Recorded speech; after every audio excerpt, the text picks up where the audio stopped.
Please be seated. The sitting is open.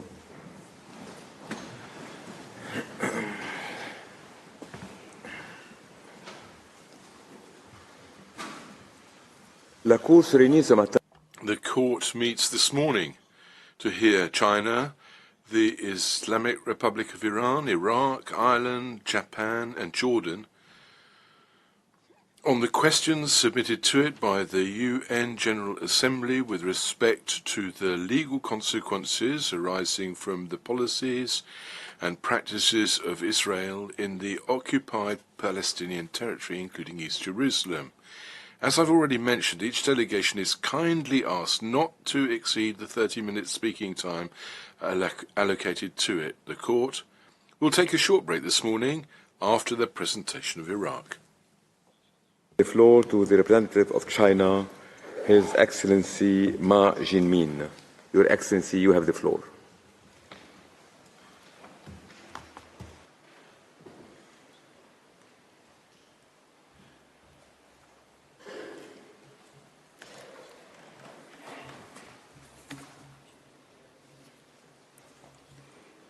Mr. President, distinguished members of the court, it is a great honor and privilege to appear before you on behalf of China. China is committed to promoting the rule of law in international relations, stands in firm support of the court in preserving and safeguarding international peace and security, international order, fairness, and justice. Dealing with the question of Palestinians served as a litmus test for collective conscience of humanity, the wisdom of United Nations, and the authority of international law. The question of Palestinians has persisted for over a half a century, inflicting sufferings across generations. Countless Palestinians have been waiting in vain their entire lives. Yet, there remains no glimmer of hope in their efforts to restore the legitimate rights of Palestinian people. Fundamentally, the foundation of two-state solution has been continually eroding. The relevant UN resolutions have not been effectively implemented. China has consistently supported the just cause of the Palestinian people in restoring their legitimate right. Chinese President Xi Jinping has stressed on multiple occasions that China calls for comprehensive ceasefire and early solution to the question of Palestine on the basis of two-state solution through negotiation. China submitted its written statement to the court last July. Today, I would like to further elaborate on China's view. My statement will be three parts, dealing with respectively the advisory jurisdiction of the court, self-determination of peoples, as well as jus ad bellum and international humanitarian law. Mr. President, I will now turn to address the matter of jurisdiction. In this regard, China submits that the court has jurisdiction over this case, and there is no compelling reason for the court to decline to exercise its jurisdiction. China observes that some written statements submitted last July claim that there are compelling reasons for the court to decline to render advisory opinion. Their main concerns are, first, an advisory opinion would circumvent the principle of consent. Second, the advisory opinion would undermine the established legal framework for resolving the question of Palestine of adversely impact negotiation process. China is of the view that these two arguments are not tenable. First, the subject of present request falls within competence of the General Assembly and has always been on its agenda. Therefore, the Court, by rendering advisory opinion in this case, would not circumvent the principle of consent in the settlement of bilateral dispute. The question of Palestine with origin in this mandate system on the League of Nations go beyond the scope of bilateral affairs between Palestine and Israel. It directly relates to the responsibility of the UN on international peace and security. The UN has permanent responsibility toward the question of Palestine. Second, the issuance of advisory opinion by the Court would not contradict the established legal framework or disrupt negotiations to settle the question of Palestine in accordance with international law. The Court's advisory opinion will not set up new legal framework or rules. Rather, it will find its basis in the established legal framework, including relevant Security Council resolutions and Oslo Accords, and present an interpretation of relevant legal questions. Furthermore, the advisory opinion will offer clearer legal guidance on the legal issues involved in the negotiations, thus facilitating the relaunching the negotiation process. China supports the Court in discharging its jurisdiction in accordance with the law, with focus on identifying, interpreting, and applying existing rules, upholding the purposes and principles of the UN Charter, providing legal guidance to UN in dealing with the question of Palestine, and fostering proper settlement through peace talk. Mr. President, now I will turn to the Palestinian people's right to self-determination.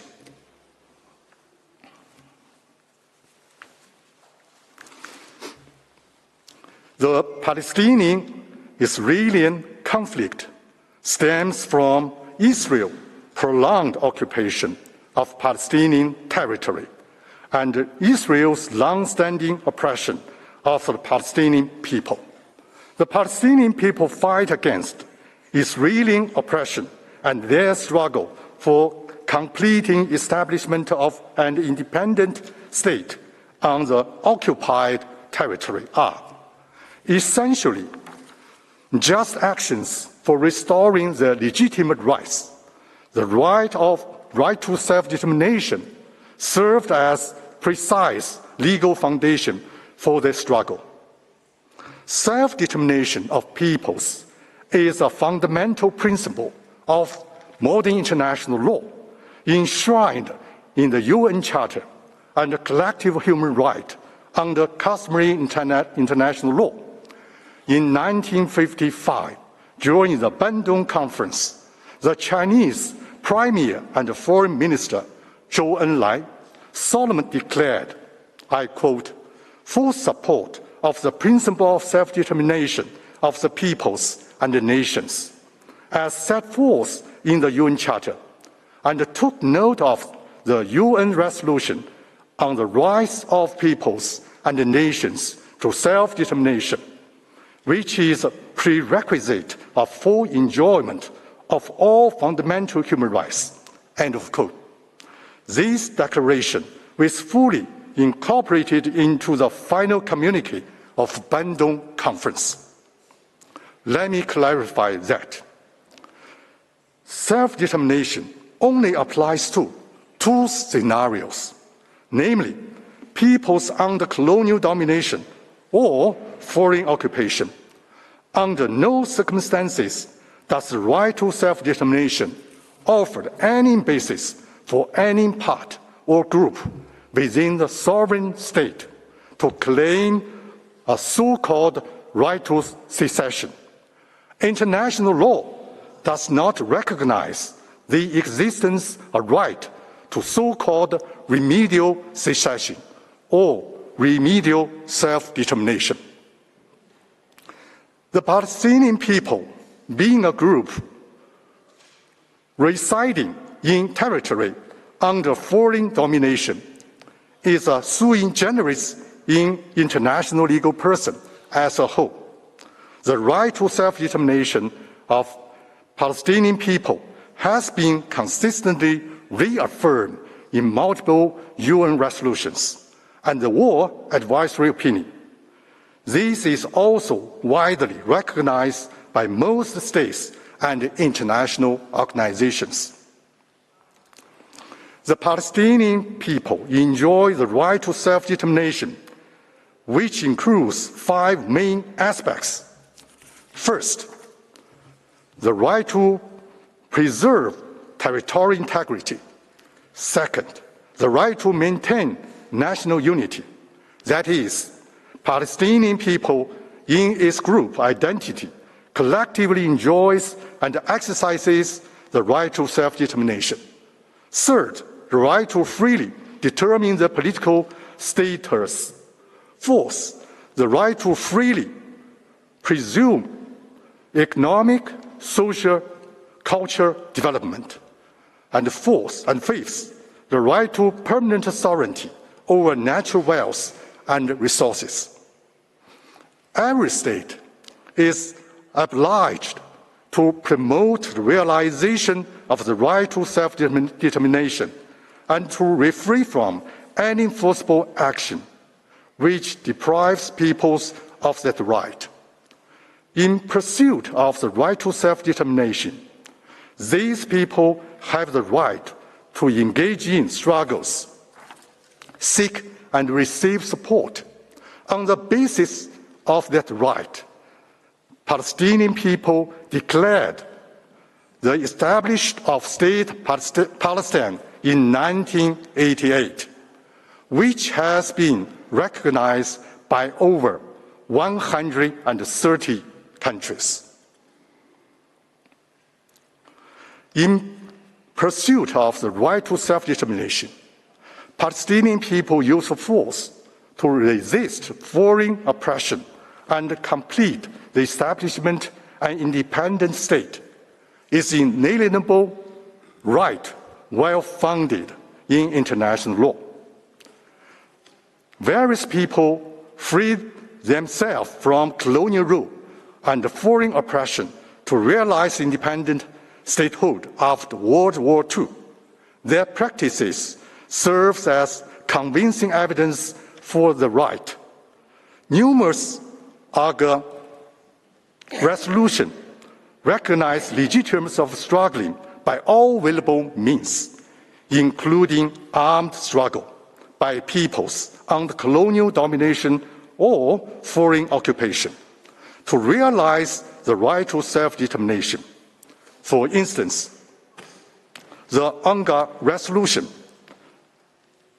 3070 of 1973, I quote, reaffirms the legitimacy of the people's struggle for liberation from colonial and foreign domination and alien subjugation by all available means, including armed struggle, end of quote. This recognition is also reflected in international conventions. For example, the Arab Convention for Suppressing of Terrorism of 1998 affirms, I quote, the right of peoples to combat foreign occupation, aggression by whatever means, including armed struggle, in order to liberate their territories and secure the right to self-determination and independence, end of quote.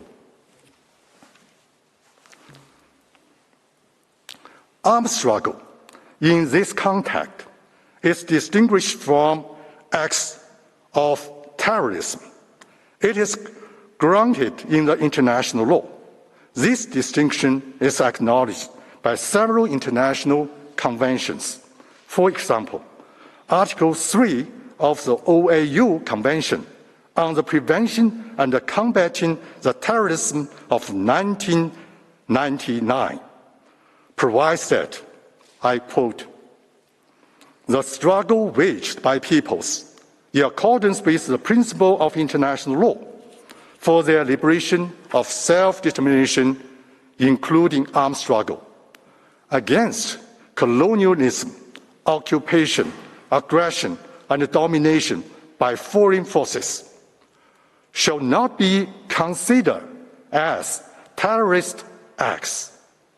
It should be emphasized that the use of force by any entity or individual in the name of exercising the right to self-determination outside the context of colonial domination or foreign occupation is not legitimate.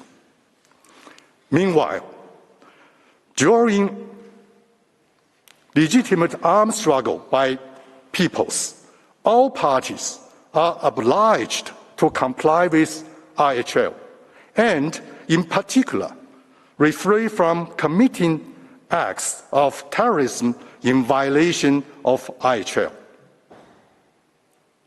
Against the backdrop of the OPT, well-documented and widely recognized facts indicate that Israel's oppression policies and practices throughout its prolonged occupation of Palestinian territory have severely undermined and impeded the exercise and full realization of the Palestinian people's right to self-determination. Mr. President, now I will move on to the issue of international law relating to the occupation. In China's view, the question of OPT involved both legality of occupation per se and the legality of Israel's act during the occupation.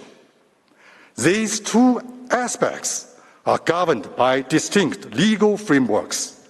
The former falls under jus ad bellum, while the latter is mainly regulated by IHL. Within the framework of jus ad bellum, the principle and exceptions are established by the UN Charter and customary international law. The principle of non-use of force is at the core of jus ad bellum. As corollary of this principle, the prohibition on acquisition of territory by force is firmly established in customary international law.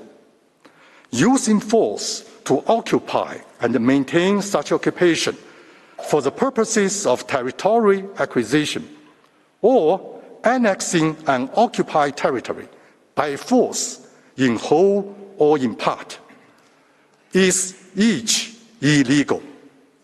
They are confirmed by the Friendly Relations Declaration of 1970, the definition of aggression of 1974, and the War Advisory Opinion. Israel's occupation has been explicitly recognized as unlawful by several UN resolutions. Following Israel's occupation of the Palestinian territories in 1967, of the Security Council adopted resolutions 242 that, I quote, emphasizes the inadmissibility of the acquisition of territory by war. Similarly, multiple UNGA resolutions affirmed the illegality of Israel's occupation. In addition to the use of force by peoples under colonial domination or foreign occupation in the exercise of their right to self-determination. The UN Charter provides for two exceptions to the principle of non-use of force, namely, the use of force authorized by the Security Council under Chapter 7 and the right of self-defense under Article 51. The exercise of the right to self-defense as an inherent right of states is contingent upon the occurrence of the armed attack against territorial sovereignty of a state. When can an occupying power invoke the right of self-defense? It hinges on whether the armed attack occurs in the occupied territory or within its own territory. In the occupied territory, the right of occupying power to self-defense depends on the legitimacy of the occupation per se. If occupation is unlawful, the occupying power can neither acquire territorial sovereignty nor resort to self-defense against armed attack that occurred in the occupied territory.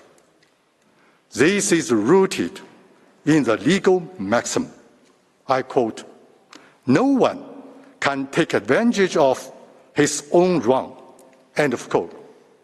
However, this does not rule out the possibility for the occupied power, based on temporary administration as a last resort, to take necessary forcible law enforcement measures against individuals or entity in the occupied territory. Nor does it preclude the use of force by occupying power against the combatants and military targets in accordance with jus in bello. These acts must stay within the limits set by international law. Within their own territory, an occupying power is entitled to self-defense against an armed attack. However, the exercise of this right is subject to various principles, including necessity and proportionality, as reflected in customary international law. Under the framework of ICJ, the legality of not of the occupying per se will not affect the application of ICJ in the occupied territory. The armed conflict in which oppressed peoples struggle against colonial domination or foreign occupation in the exercise of the right to self-determination is considered as international armed conflict. Consequently, ICJ, including the rules of belligerent occupation, is applicable to all parties involved in such conflict. It is noted that belligerent occupation is a special regime involving the temporary administration of occupied territory by occupying power, and it is governed by two principles. First, the principle of temporary administration, that is, the occupying power can exercise provisional jurisdiction over occupied territory, include limited but necessary legislative, judicial, and law enforcement power, with the obligation to maintain law and order and public life in good faith. Meanwhile, the occupying power is obliged to respect and protect civilians and property in the occupied territory under ICJ and international human rights law. It should serve the best interest of the people of the occupied territories and refrain from plundering resources and property, forcible transferring or deporting inhabitants, practicing apartheid, adopting discriminatory legislation, and other related violations. Second, the principle of non-alteration of the territorial sovereignty of the occupied territory. This is corollary of principle of prohibition on the acquisition of territory by force. It underscores the non-sovereign nature of belligerent occupation. The occupation power is obliged to preserve status quo ante of the occupied territory and refrain from altering sovereignty over the occupied territory. Obviously, the rules of belligerent occupation are applicable to the OPT and should be followed by both parties to the conflict.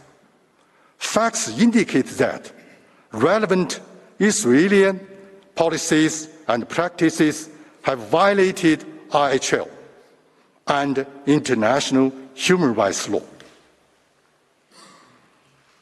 China is of the view that temporary and non-sovereign nature of belligerent occupation means that an occupying power cannot acquire sovereignty over the territory during the belligerency. Belligerent occupation under any circumstances does not have the effect of the lawful annexation.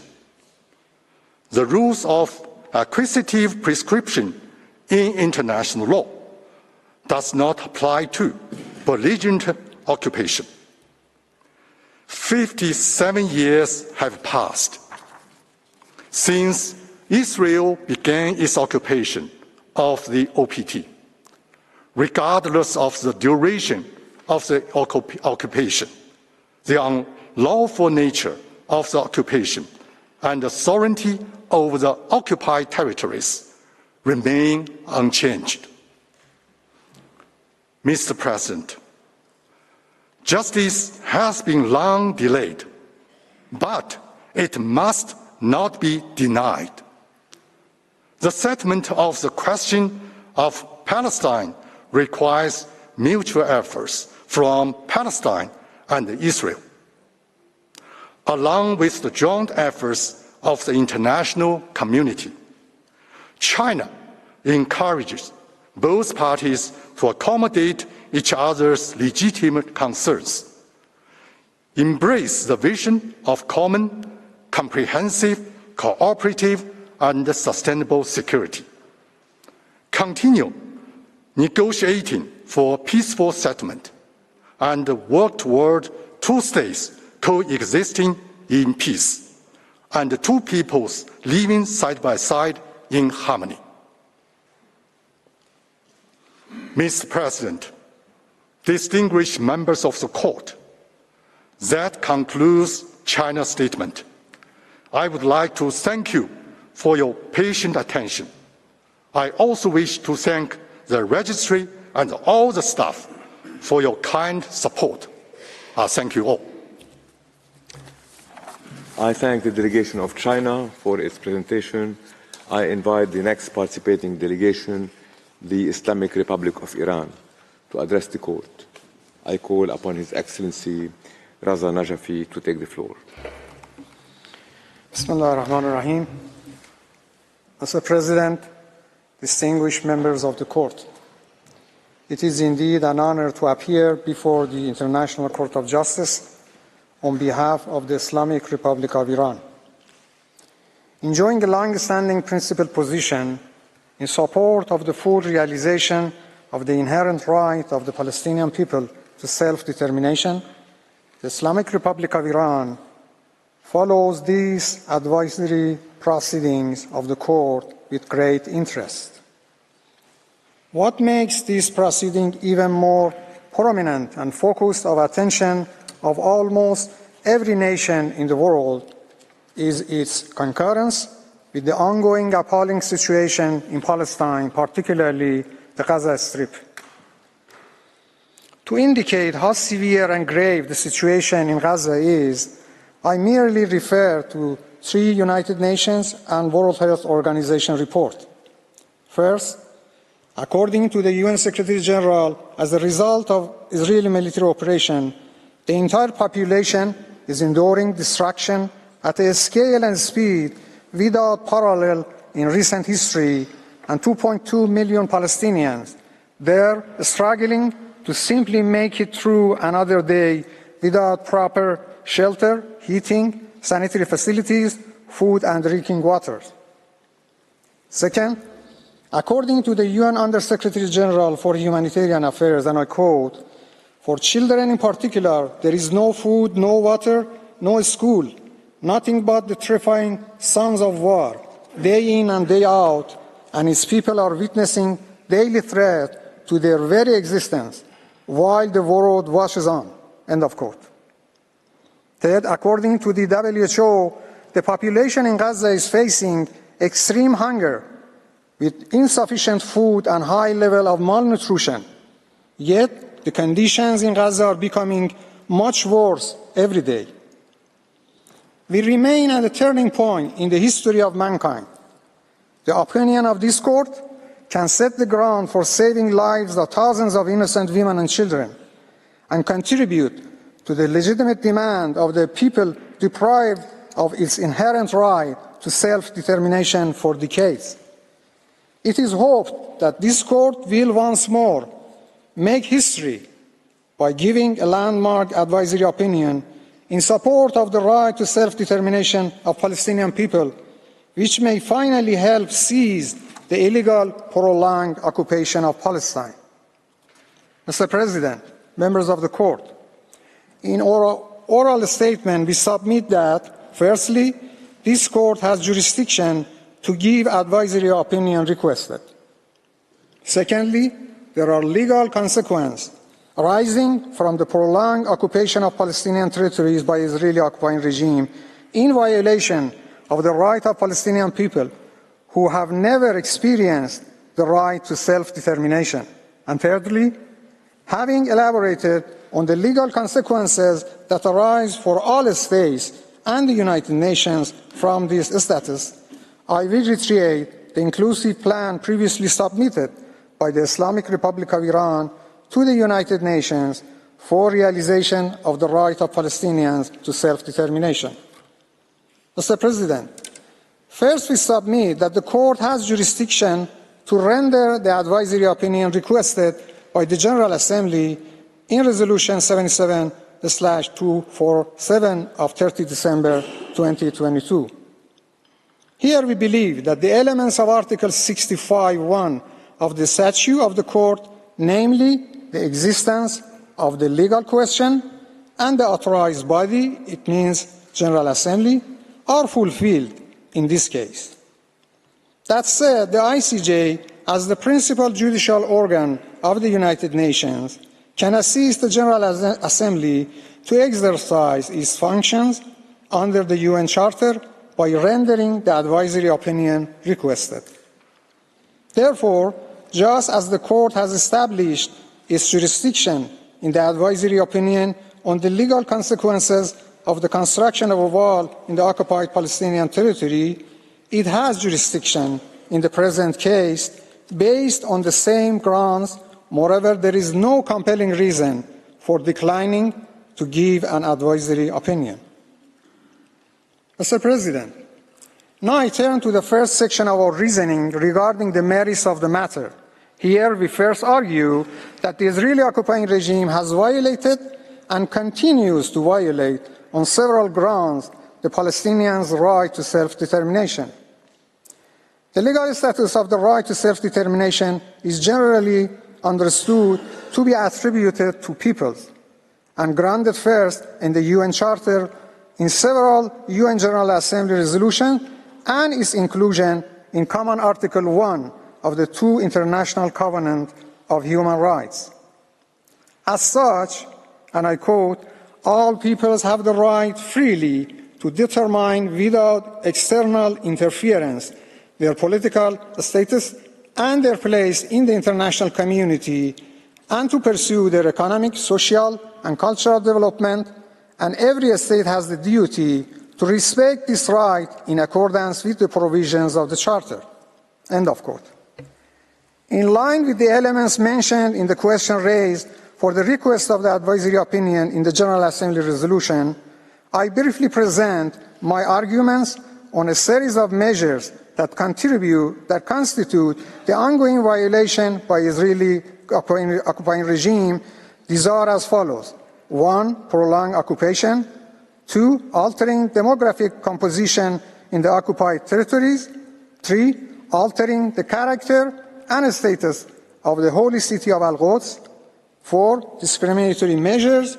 And 5. Violation of the right of Palestinian people to permanent sovereignty over their natural resources.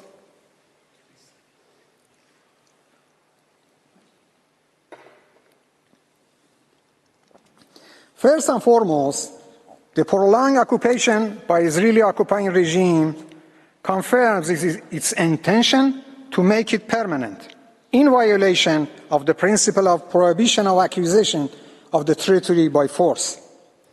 The occupation of Palestinian territories is the longest military occupation existing today.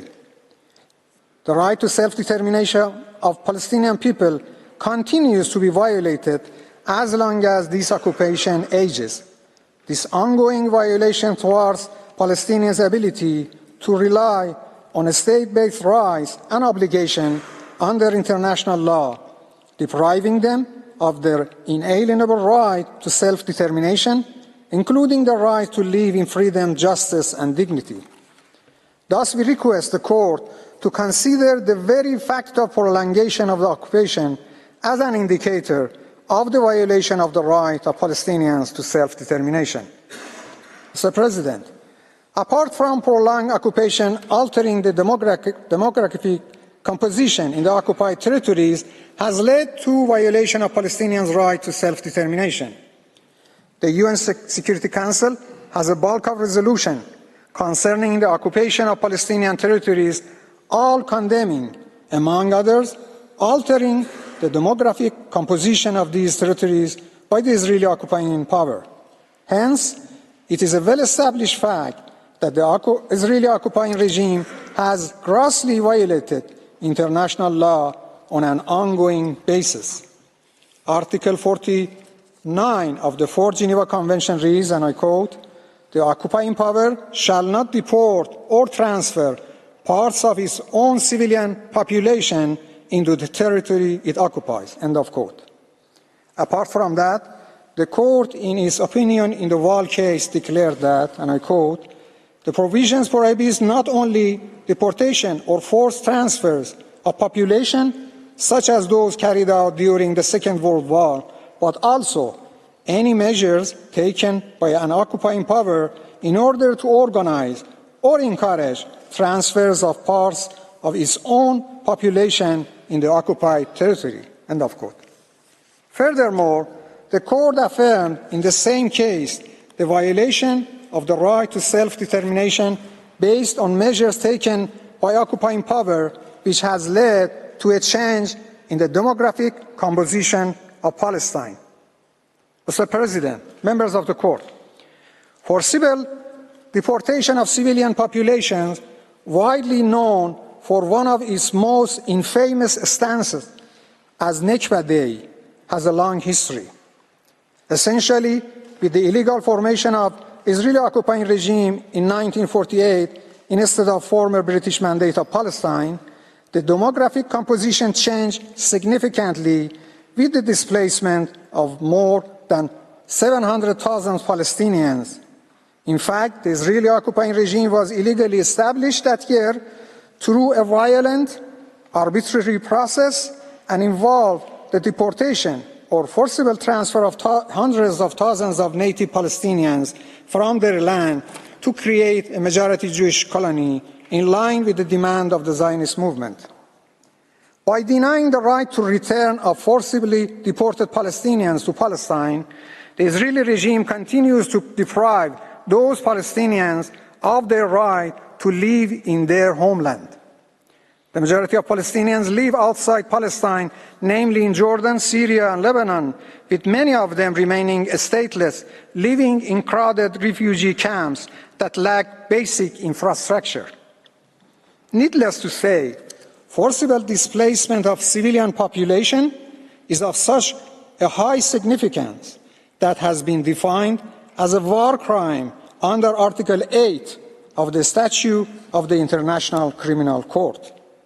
Mr. President, the next measure that has violated the right of self-determination of Palestinians is altering the character and status of the holy city of Al-Quds.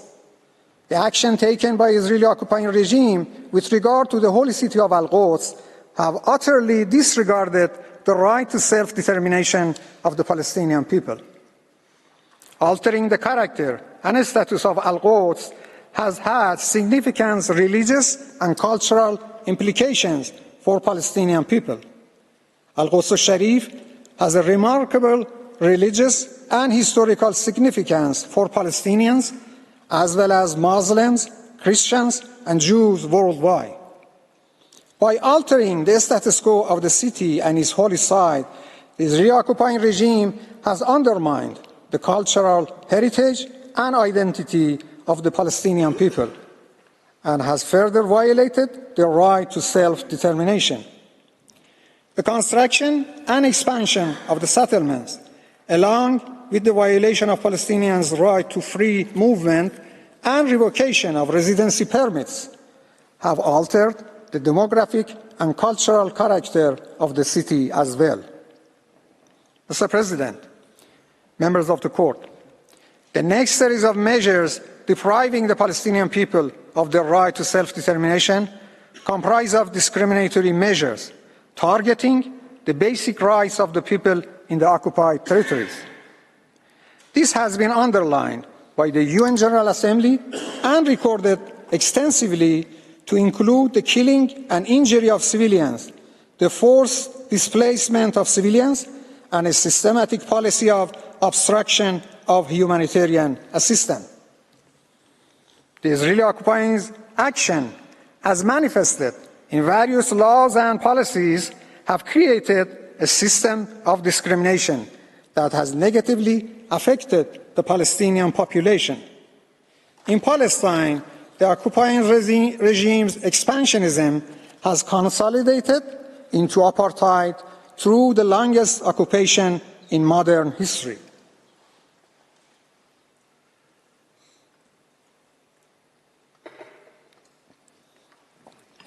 It is well established that apartheid is a crime against conscience and dignity of mankind, and is further in violation of fundamental principles of international law enshrined in the UN Charter and crystallized in the international human rights law, and seriously threatens international peace and security.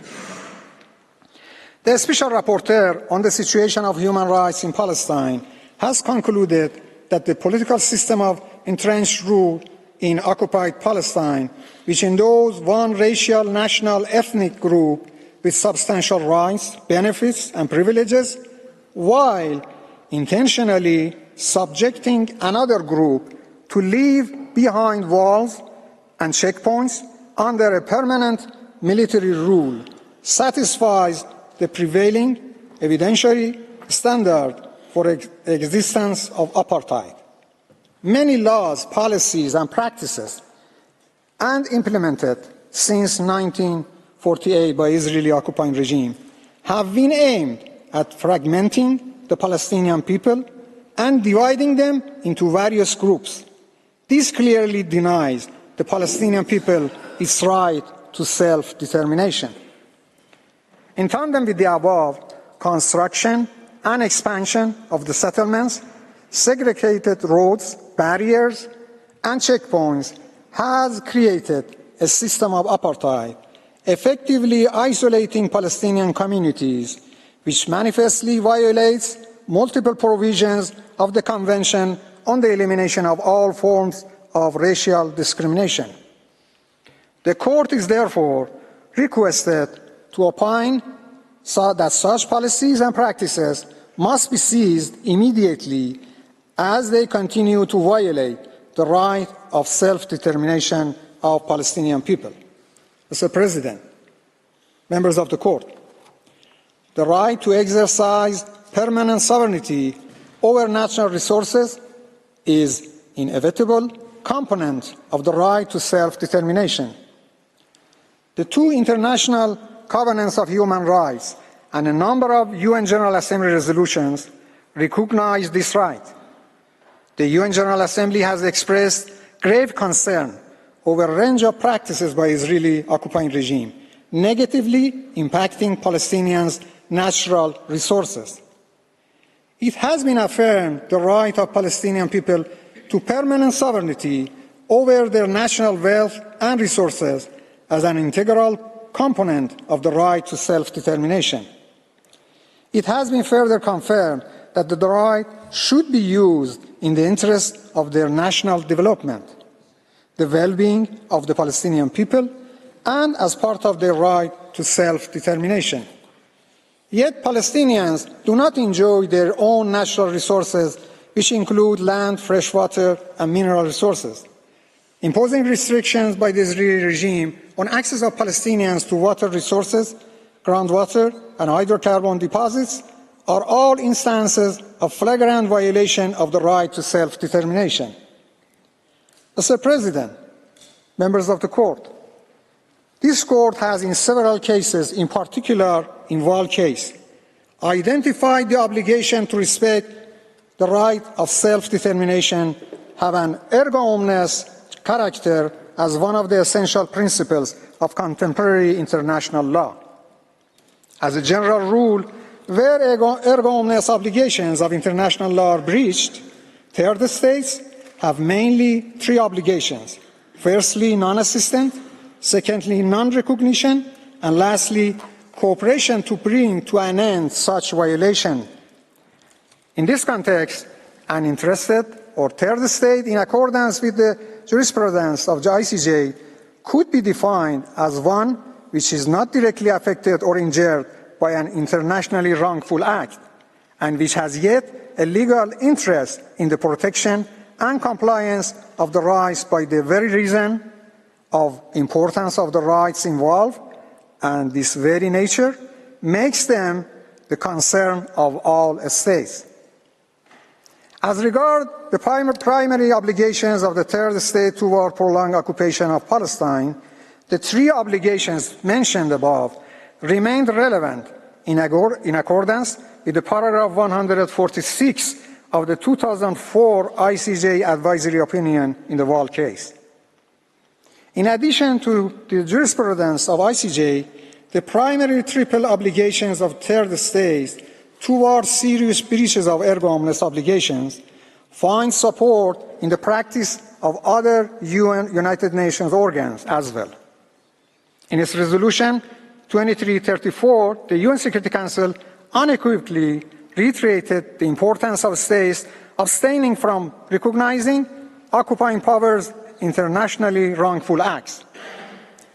The International Law Commission's in draft Article 41.1 of its 2001 draft articles on responsibility of a state for internationally wrongful acts, along with underlying the duty of a state to not recognize as lawful a situation created by a serious breach of erga omnes rules, and not to render aid or assistance in maintaining that situation, emphasized the duty of all states to cooperate through lawful means in a joint and coordinated effort to counteract the effects of these breaches. Mr. President, in light of above mentioned, the Court is requested to remind all states of their obligations under international law of the following. First, not to aid or assist directly or indirectly the Israeli occupying regime, enabling it to continue its prolonged occupation of Palestine and or any of its continued policies and practices that violate the right to self-determination of Palestinian people. This may include, in particular, avoiding any kind of political, military, economic, or other cooperation with the Israeli regime, enabling it to continue such violations. Second, not to recognize the illegal situation resulting from prolonged occupation by the Israeli occupying regime of Palestinian territory and/or any of its continued measures that violate the right to self-determination of Palestinian people, and third, to cooperate effectively with one another in all relevant fields and forums to bring to an end any impediment resulting from the ongoing violation by the Israeli occupying regime of the right of the Palestinian people to self-determination, including from its prolonged occupation and any of its measures aimed at altering the demographic composition, character, and status of the holy city of Al-Quds. Obviously, such cooperation is of utmost urgency and importance given the ongoing situation in Gaza Strip, where, according to one estimate, Israel's military is killing Palestinians at an average rate of 250 people a day, which exceeds the daily death toll of any other major conflict of recent years. In this context, I recall this Honorable Court's important order of 26 January 2024 on the request by South Africa for indication of provisional measures. The order concerns application of the Convention on the Prevention and Punishment of the Crime of Genocide, and as such, all states, in particular those providing support to Israel, are legally under the duty to prevent genocide, particularly by ceasing to provide any aid to the genocider. They are under a duty to punish perpetrators of the crime of genocide. Given the current extremely tragic conditions in Gaza Strip, the Court is respectfully requested to once again call on the occupying regime to fully comply with the order. Evidently, in practical terms, even the partial compliance of the Israeli regime with only subparagraph 1 of paragraph 86 of that order is possible only through complete termination of all its military operations in the Gaza Strip.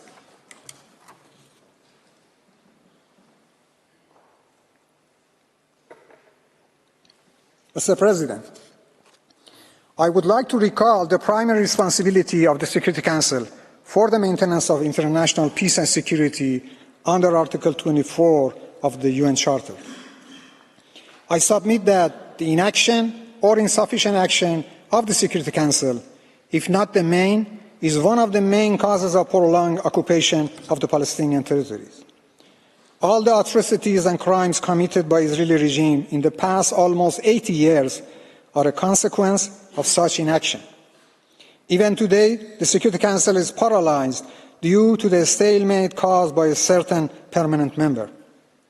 Other relevant United Nations bodies have also responsibility to monitor and document human rights violations and to facilitate bringing the perpetrators to justice. This fact alone underscores how essential it is for the Court to remind the Security Council of its charter-based obligation. It must also be made clear that such an obligation cannot be fulfilled by convening meetings or issuing certain important procedural resolutions. Rather, it needs conclusive decisions under Chapter 7 of the United Nations Charter and a follow-up mechanism to ensure its full and prompt implementation by the Israeli regime.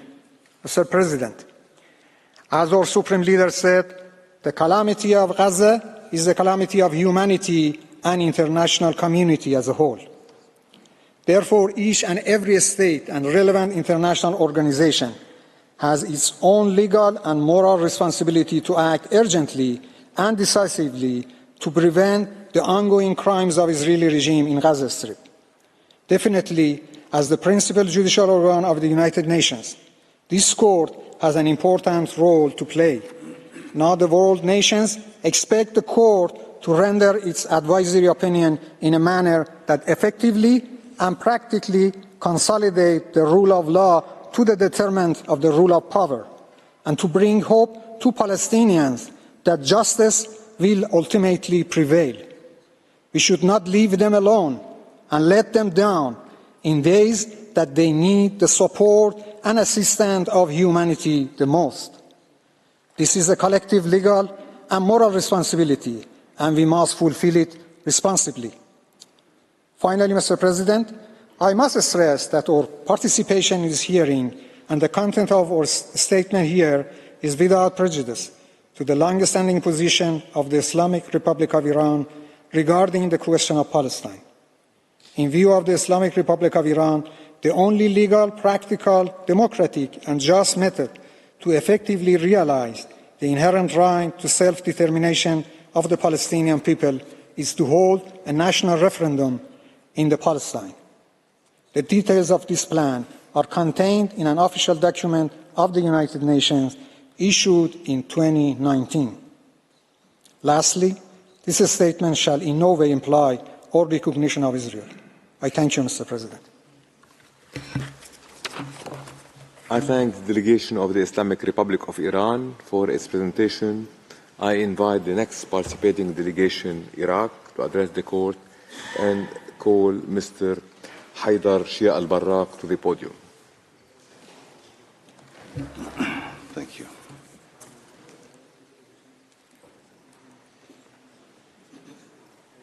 Mr. President, members of the court, may the peace, mercy and blessings of God be upon you. I extend to you my greetings of peace, mercy and blessing that are said, intended and hoped for by nearly 1 billion people in this world. Mr. President, members of the court, ladies and gentlemen, those who are calling for justice in every corner of the globe. It is an honor for me to represent the Republic of Iraq before the International Court of Justice today and to address your esteemed justice and humanity conscience in the tragedy of a country called Palestine and the ordeal of its people, which began in 1948 and continues to endure. As we gather in this place that captures the attention for being the fortress of international justice at an exceptional time experienced by humanity and the honorable people around the world who seek justice for the oppressed Palestinian people.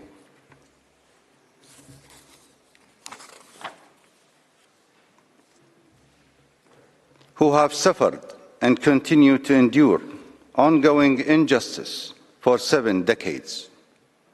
We are confident that the decisions of your distinguished court will remain a beacon of hope and guidance for all the persecuted and oppressed worldwide.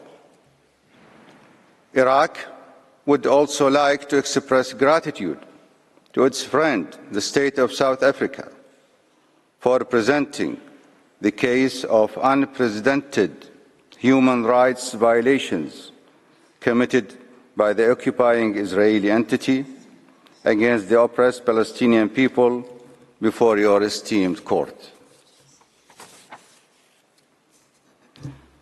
Mr. President, members of the court, we would like to bring to the attention of your distinguished court the decision of the United Nations General Assembly, Resolution 77/247, adopted during its 56th session on December 30, 2022, under Agenda Item 47, pursuant to Article 96 of the United Nations Charter and in accordance with Article 65 of the Statutes of the International Court of Justice. The General Assembly has decided to request an advisory opinion from your esteemed court on the matters referred to in paragraph 18 of the aforementioned resolution.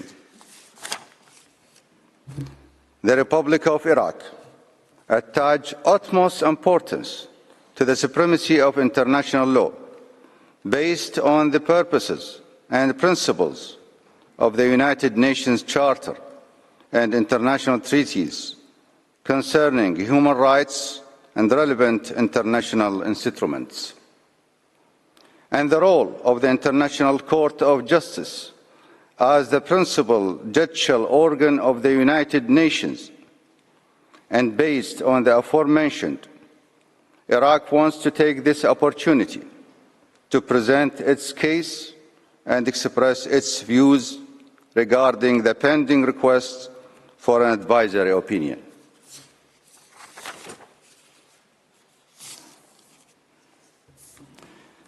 Iraq believes that the court's opinion will provide the necessary legal elements to enhance efforts aimed at restoring peace and stability in Palestine and the Middle East region. Particularly noteworthy is the fact that the court has on previous occasions considered cases and issued opinions related to practices and violations against the rights of the Palestinian people.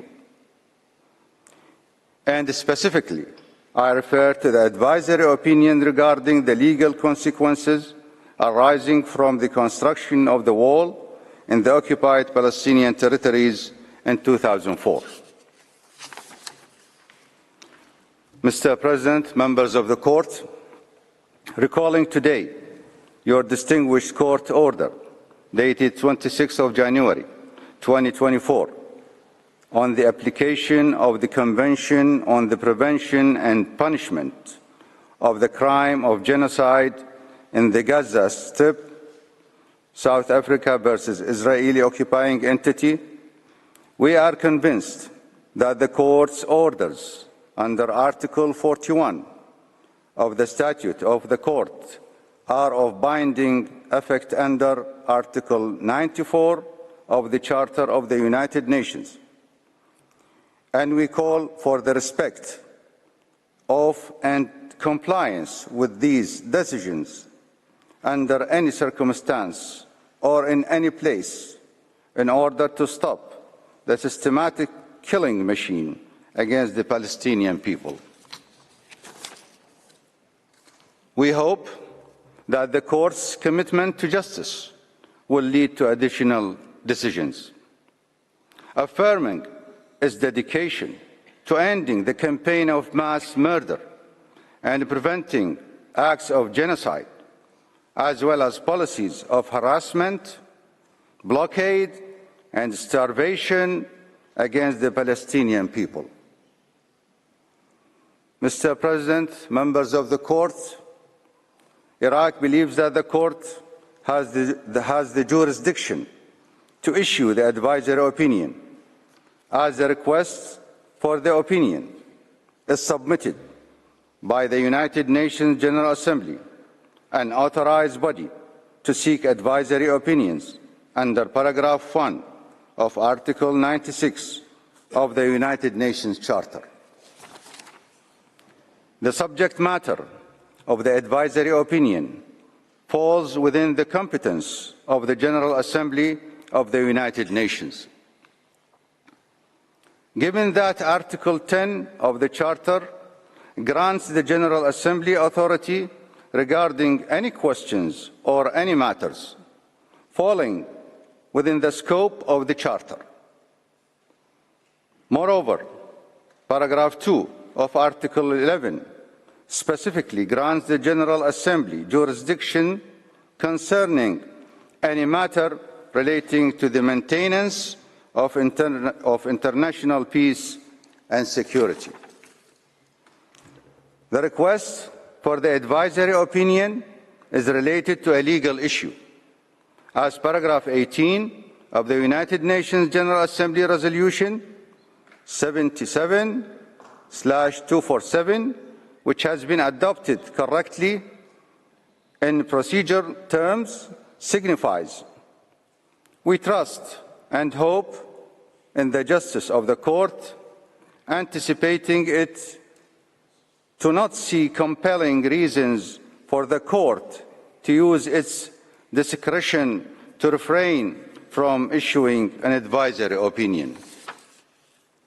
Mr. President, members of the court, international human rights law and international humanitarian law apply to the occupied Palestinian territories, and the Israeli occupying entity has the responsibility to fulfill its obligations with regard to the convention to which it has acceded, including the Convention on the Elimination of All Forms of Racial Discrimination, the International Covenant of Civil and Political Rights, the International Covenant on Economic, Social and Cultural Rights, the Convention on the Rights of the Child, the Convention on the Elimination of All Forms of Discrimination against Women, and the Convention on the Rights of Persons with Disabilities.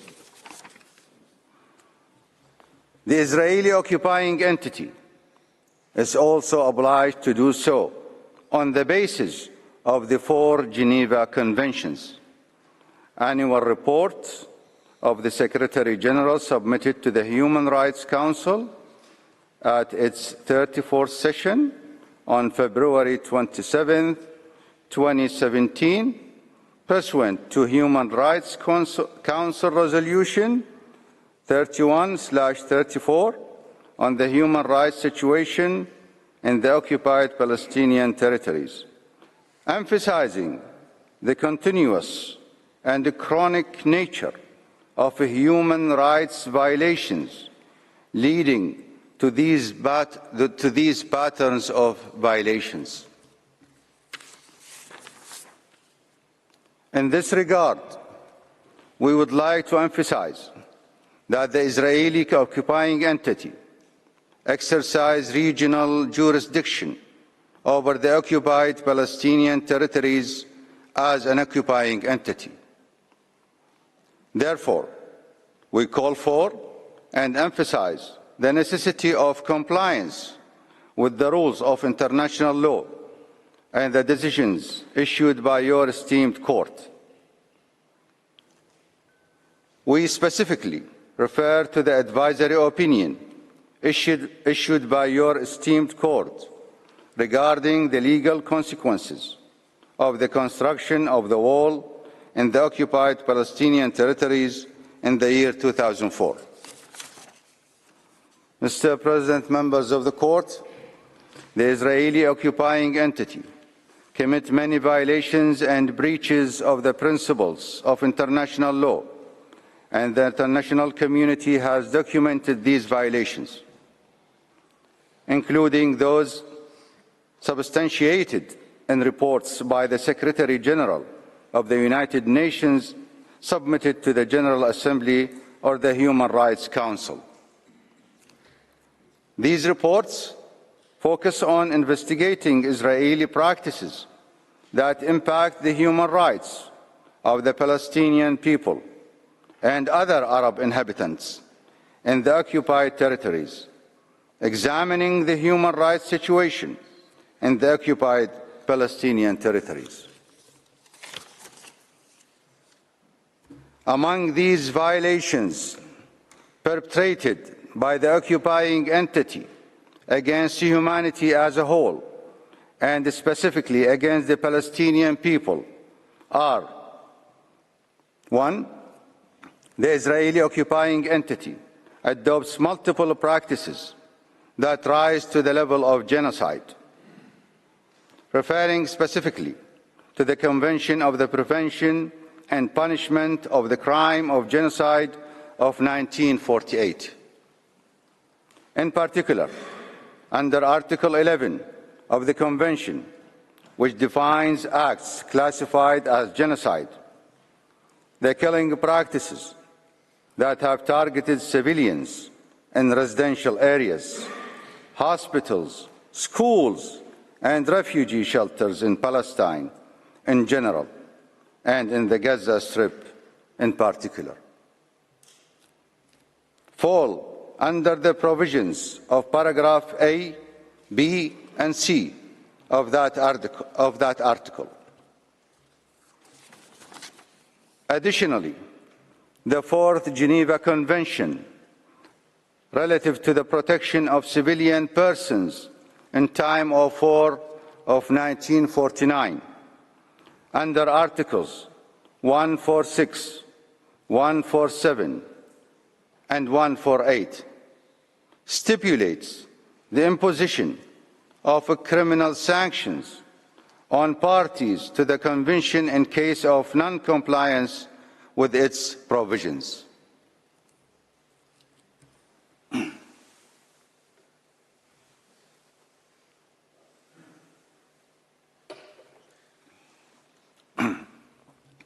Two, the oppressive practices affecting the city of Al-Quds, the capital of the Palestinian state, as well as the Holy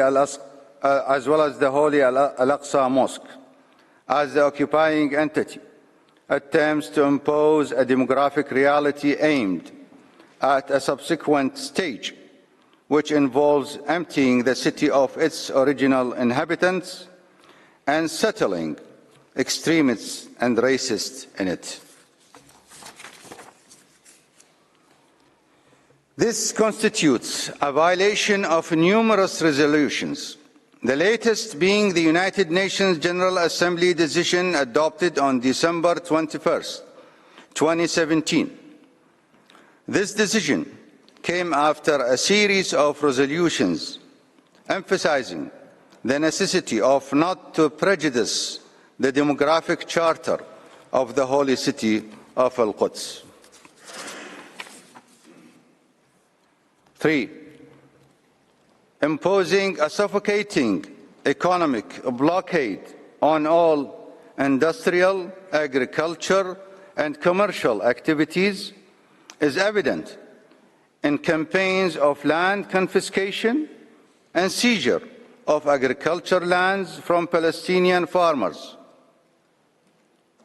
Additionally, the destruction and sabotage of infrastructure, industrial and commercial facilities owned by the Palestinians, along with the cutting off electricity, water, and essential services, including communication and internet services, isolating the Palestinian people entirely from the world. We refer to the special report issued by the Social and Economic Commission for Western Asia, as outlined in Resolution A/77/E/2022/66, which illustrates the catastrophic economic and social repercussions resulting from the Israeli occupation and its impact on the living conditions of the Palestinian people.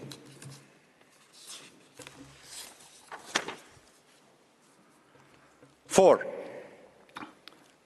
imposing isolating measures by constructing the apartheid separation wall, depriving Palestinians of their right to move between Palestinian cities and forcing them to wait at crossing gates for long hours, sometimes extending to days, without permission to pass. Additionally, the occupying entity enforces a permit system for movement that hinders the entry of goods and medical supplies. Your esteemed court issued its legal opinion on July 9, 2004, stating the illegitimacy of that wall based on the reasons outlined in the decision.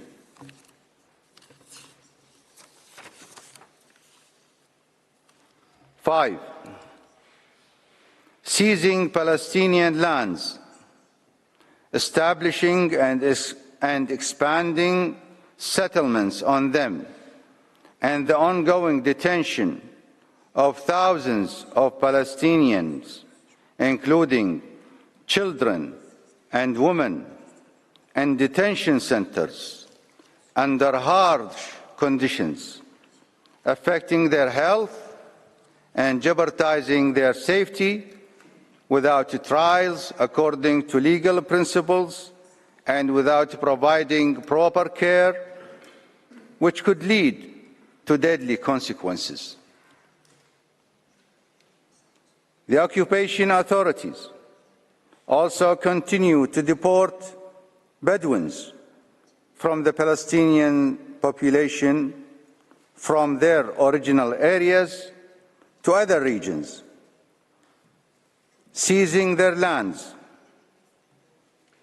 The Israeli occupying entity persists in violating the basic human rights of the Palestinian people, as well as the principle of international humanitarian law regarding the protection of the civilians during armed conflicts.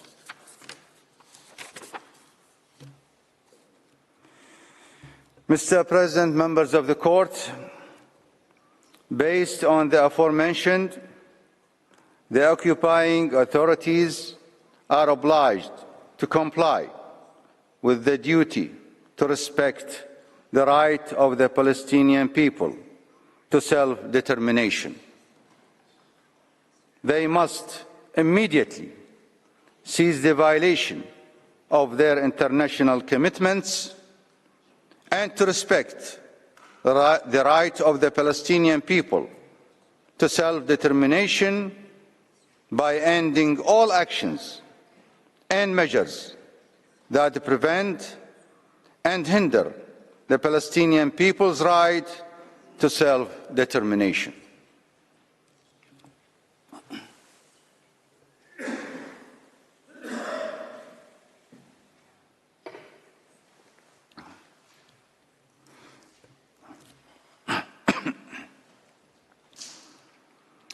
This includes the immediate termination of the occupation with all its associated actions and practices aimed at prolonging the duration of the occupation and continuing to deny the inherent rights under the rules of international law to the Palestinian people.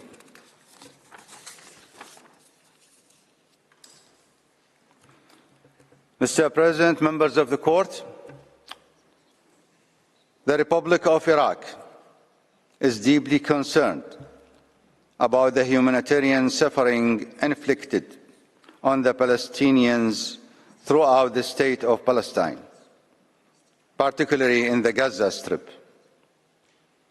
due to the barbaric acts committed by the occupying Israeli entity by airstrikes and rocket attacks targeting civilians.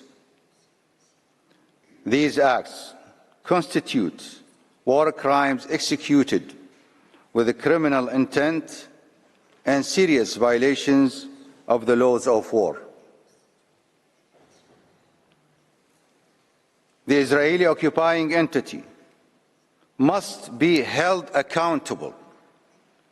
The Israeli occupying entity must be held accountable for its actions, subjecting it to international criminal liability for violating the principles and charters of human rights and the Geneva Conventions related to the human rights during armed conflicts.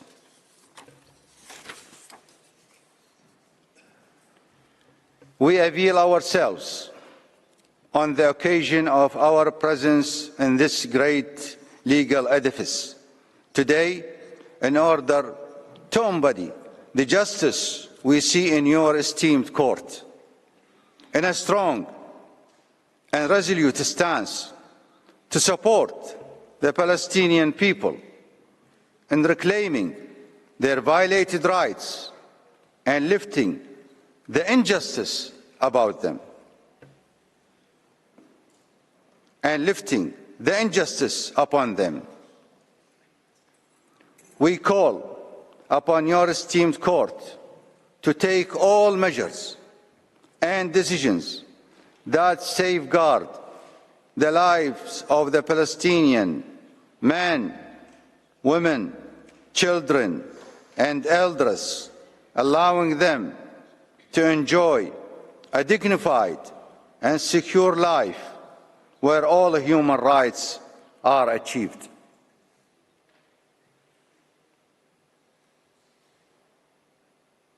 Mr. President, members of the court, please accept our sincere thanks and appreciation to you and to your esteemed court. Thank you, Your Excellency. I thank the delegation of Iraq for its presentation. Before I invite the next delegation to make its oral statement, the court will observe a break for 10 minutes. The sitting is suspended.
This, here's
Please be seated. The sitting is open.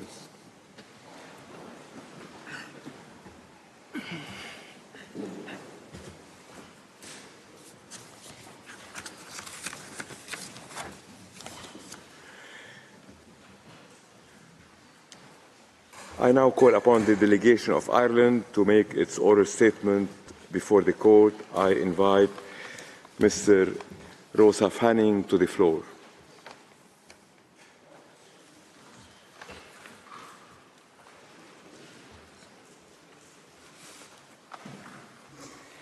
Mr. President, Madam Vice President, members of the Court, I have the honour to appear before you this morning on behalf of Ireland.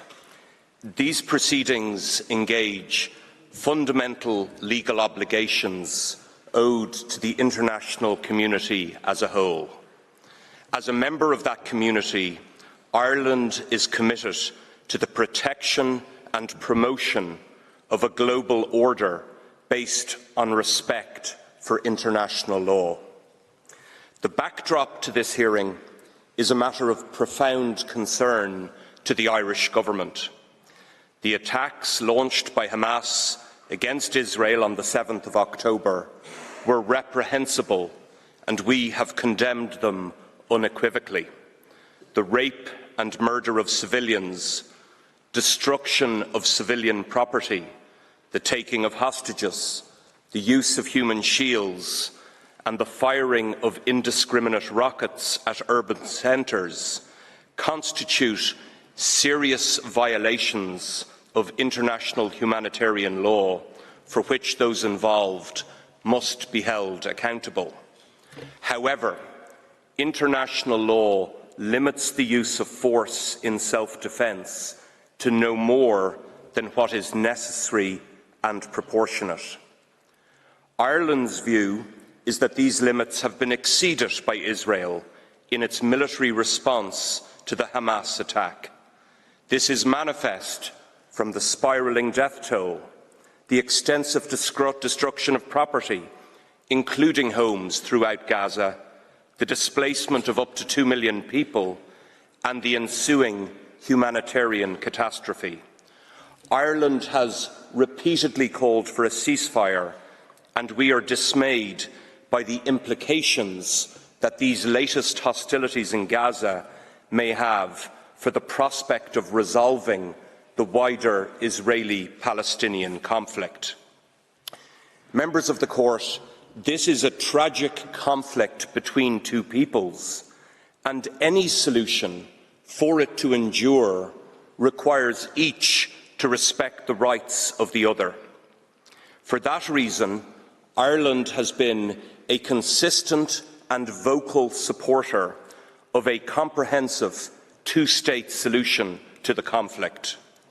We lament the lack of progress made towards achieving that objective, but in the absence of any imminent prospect of a negotiated outcome, we believe that clarification now by this Court of the international law issues raised by the prolonged occupation of the Palestinian territory will assist in providing a stable foundation upon which to build a just resolution. On the threshold question of jurisdiction, Ireland's view is that the questions put to the Court are legal questions within the meaning of Article 96(1) of the Charter of the United Nations. Further, the request for an advisory opinion is, in our view, within the competence of the General Assembly. Finally, and as the Court has itself previously acknowledged, the fact that a legal question may have a political dimension does not oust the Court's jurisdiction. Moreover, while it is well established that the Court enjoys a discretionary power not to provide an advisory opinion, it should only so decline for compelling reasons, which has never happened before and, in Ireland's view, should not happen now.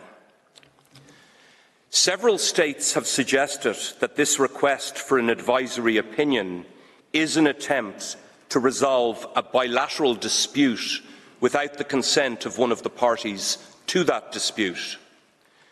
We very much regret that Israel has chosen not to engage with the subject matter of the request. In our discussions with the Israeli government, we encouraged it to participate in these oral hearings so that the court could have the benefit of its perspective.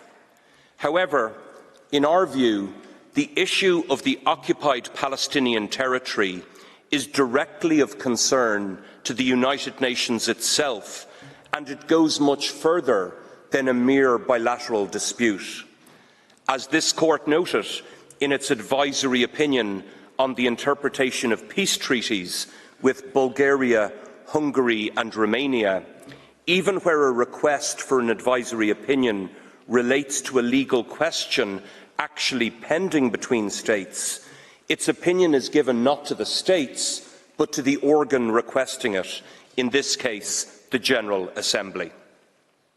It has also been suggested that this court ought not to opine because the questions are one-sided in nature. However, it is well established that the court may interpret or even reformulate a question if it is not adequately formulated, or where the question does not reflect the legal questions really in issue. Similarly, where a question is vague or ambiguous, the court may clarify it before providing its opinion. A further argument advanced by some is that the court should narrow the question to a request for advice regarding the role of the General Assembly in promoting a resolution to the conflict within the established negotiating framework. However, the court has previously rejected a similar submission, holding that it is not for the court itself to purport to decide whether or not an advisory opinion is needed by the Assembly for the performance of its functions. The General Assembly has the right to decide for itself on the usefulness of an opinion in the light of its own needs. We do not agree, therefore, that a ruling by this court would undermine the established negotiating framework. On the contrary, this court's authoritative clarification of the important legal issues raised would provide the essential foundation upon which to build a lasting, comprehensive and just resolution of the Israeli-Palestinian conflict. Mr. President, Israel has been in occupation of the Palestinian territory since 1967. Accordingly, in that territory, it is obliged to respect applicable international humanitarian law, including the law of military occupation and international human rights law. The defining feature of Israel's occupation of Palestinian territory in the West Bank, including East Jerusalem, has been continuous settlement activity. In our written statement, we have drawn on the authoritative reports of the Secretary-General and the High Commissioner for Human Rights to set out the numerous different ways in which this has occurred. But in summary, we say the following. Israel has used different means to take and exercise control for non-military purposes over as much land in the OPT as possible. Once in control, Israel has undertaken permanent construction on this land, in particular developing or encouraging the development of permanent settlements, onto which it has incentivised large numbers of its own citizens to transfer. Through its actions, Israel has fundamentally altered the demographics of the West Bank. As of 2022, almost 700,000 Israeli citizens were living in settlements in the West Bank, including in East Jerusalem. Israel has extended the application of domestic Israeli law to those living in settlements, blurring the distinction between Israel and the OPT. And Israel has transferred the exercise of authority in the OPT in certain areas from military command to civilian control, integrating administration of the territory into that of Israel. By transferring parts of its own civilian population into the OPT, Israel has violated Article 49(6) of the Fourth Geneva Convention. It has continued to do this, notwithstanding the Court's confirmation of its unlawfulness in the Wall case, and despite being exhorted by both the Security Council and the General Assembly to cease this practice.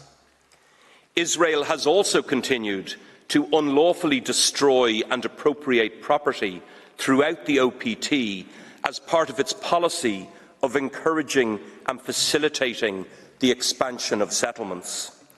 This destruction and appropriation of property cannot reasonably be justified by military necessity. Rather, it is clear that it has been done to facilitate and indeed encourage the expansion of settlements. Such destruction and appropriation of property clearly breaches the Fourth Geneva Convention and the laws and customs of war codified by the 1907 Hague Regulations. There has also been a recent marked increase in reports of Palestinian civilians being subjected to sustained, serious violence by Israeli settlers, with little or no protection from the Israeli security forces, contrary to international humanitarian law.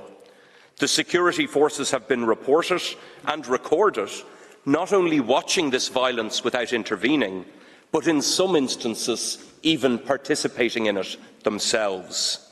This has escalated since the 7th of October, and the Secretary-General has warned that tensions have now reached boiling point. The Secretary-General and High Commissioner have expressed concern that this violence, particularly when considered in light of the appropriation and destruction of Palestinian property, has compelled Palestinians to leave their homes, their farms and their grazing grounds.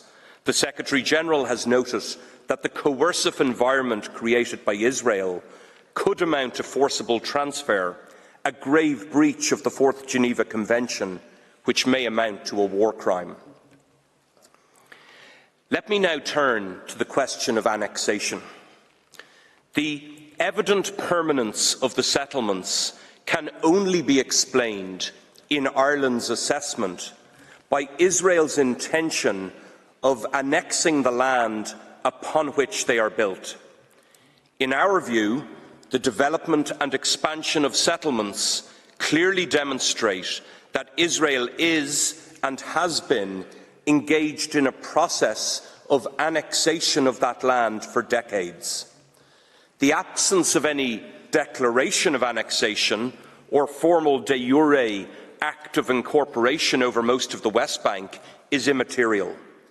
Despite references in the current Israeli government's coalition agreements, which the Secretary-General describes as promoting a policy of application of sovereignty over the West Bank, previous history suggests that no announcement or formal act of incorporation may occur in the near future. Nevertheless, in Ireland's view, Israel is already engaged in the process of annexing Palestinian territory. It is doing so de facto through its policy of encouraging demographic change in that territory by population transfer and by the continuous development and maintenance of permanent settlements and infrastructure. Ireland is concerned that it may also be doing so de jure by increasingly extending the application of domestic Israeli law and civilian administration to the settlements in the OPT, thereby integrating them into its own territory and erasing the differences in law between Israel and the settlements. But whether de facto, de jure or both, this process of annexation is in clear breach of the prohibition in international law against the acquisition of territory by threat or use of force, a fundamental principle of international law. To assert that this is not the case simply because Israel has not formally declared annexation would render the prohibition devoid of all meaning. That would permit states to acquire territory by force without legal consequence, simply by declining to adopt a formal act of annexation or incorporation. International humanitarian law does not classify a military occupation as either lawful or unlawful per se. Rather, it recognises that military occupation may occur during the course of an armed conflict, and it sets down rules to regulate the conduct of the occupying power, in particular its armed forces. Military occupation is necessarily temporary, insofar as international law prohibits the acquisition of territory by force. Occupation does not confer sovereignty. Rather, it is a temporary exception to sovereignty, and accordingly, it cannot be of indefinite duration. Prolonged occupation over an extended period of time, therefore, unavoidably raises legal questions, in particular, whether it constitutes a disguised form of annexation and/or a determined effort to deny the people of an occupied territory the exercise of their right to self-determination. In either case, the legality of the occupying power's presence in the territory inevitably arises. While it is, of course, possible that a military occupation effected by force may be undertaken in exercise of the right in international law to the use of force in self-defence, any such occupation may involve no more and may endure no longer than is necessary and proportionate to the armed attack to which it is a response. In the case of the OPT, Israel's military occupation commenced in 1967 and has continued now uninterrupted for some 57 years. It has also entailed, as I have said, extensive and continuous, permanent and deliberate settlement building. Neither the duration of the occupation nor the scale and extent of settlement activity is, in Ireland's view, justified or permitted by the law regulating the use of force in self-defence. Indeed, if the security of one people can only be achieved by the occupation over so many decades of the territory of another people, one has to wonder whether there can be any military solution to the problem that it purports to address. In our view, the only effective solution to the problem can be a political one. Mr. President, I wish to turn now to the question of self-determination.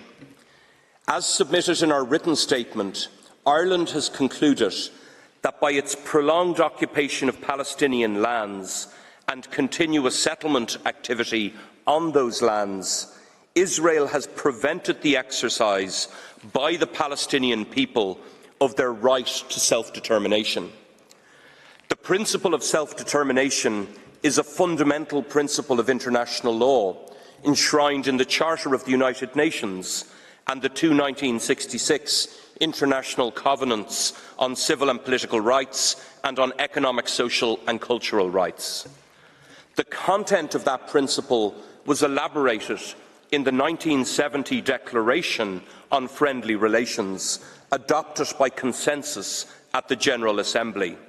That declaration makes clear that every state has the duty to promote, through joint and separate action, realisation of the principle of equal rights and self-determination of peoples, bearing in mind that subjection of peoples to alien subjugation, domination and exploitation constitutes a violation of that principle, as well as a denial of fundamental human rights, and is contrary to the Charter.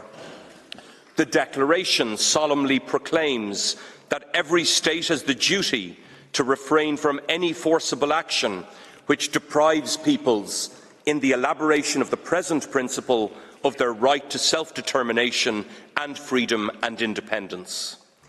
In the wall case, the court found that the construction of the wall and its associated regime severely impeded the exercise by the Palestinian people of their right to self-determination.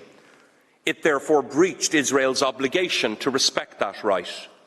In Ireland's view, the combination of Israel's prolonged occupation of the OPT and its escalating settlement activity has done so on a far greater scale. That escalating activity has increasingly fragmented Palestinian presence upon and restricted Palestinian use of the land and the natural resources of the Palestinian people. It threatens the viability of a future Palestinian state. The nature, scale and duration of settlement activity is such that its purpose can only be to permanently obstruct the exercise of the Palestinian people's right to self-determination. Both the prohibition of acquisition of territory by threat or use of force and the principle of self-determination are fundamental principles of international law, as are the basic rules of international humanitarian law.